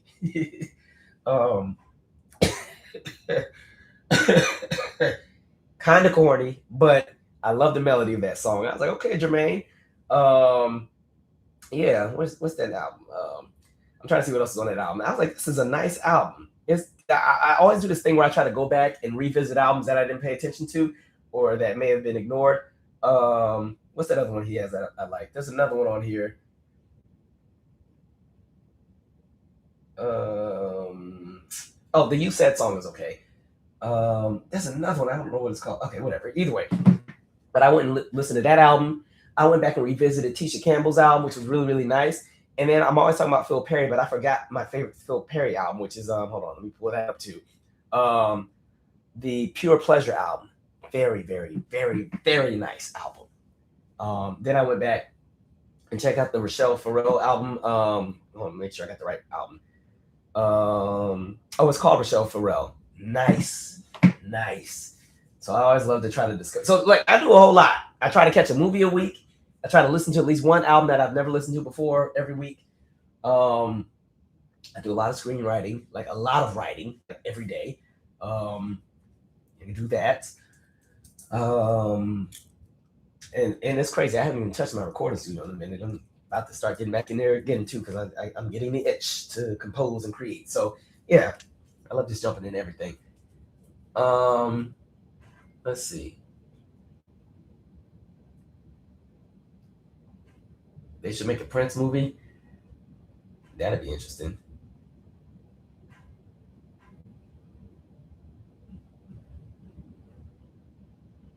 Oh, any thoughts on Don Staley? And the Gino, whatever his name is, they be playing in Don Staley's face. She has more grace and poise than I do, because she still released a statement and tried to butter it all up. But Gino been acting crazy for years. I would have whacked Gino and called him every name in the book, but that's okay. Hopefully they take one more championship at some point. I get nervous when the college coaches lose. They be ready to fire the college coaches after like one loss. All right, guys. Yes, the film, Pullovers I Can Hit You. Yeah, we did the film festival circuit, and then we were on Apple TV for a minute. We're figuring out what we want to do with distribution as far as where it goes next. So it's not on anything right now, but we'll figure that out. Anyway, I need to go take me some Benadryl and all that great stuff. This has been great. We'll catch up. Anyway, thank y'all for hanging with me. Stay safe, stay sane, mind your business so that you can age well, and I will catch you guys on the next live. All right? See you guys.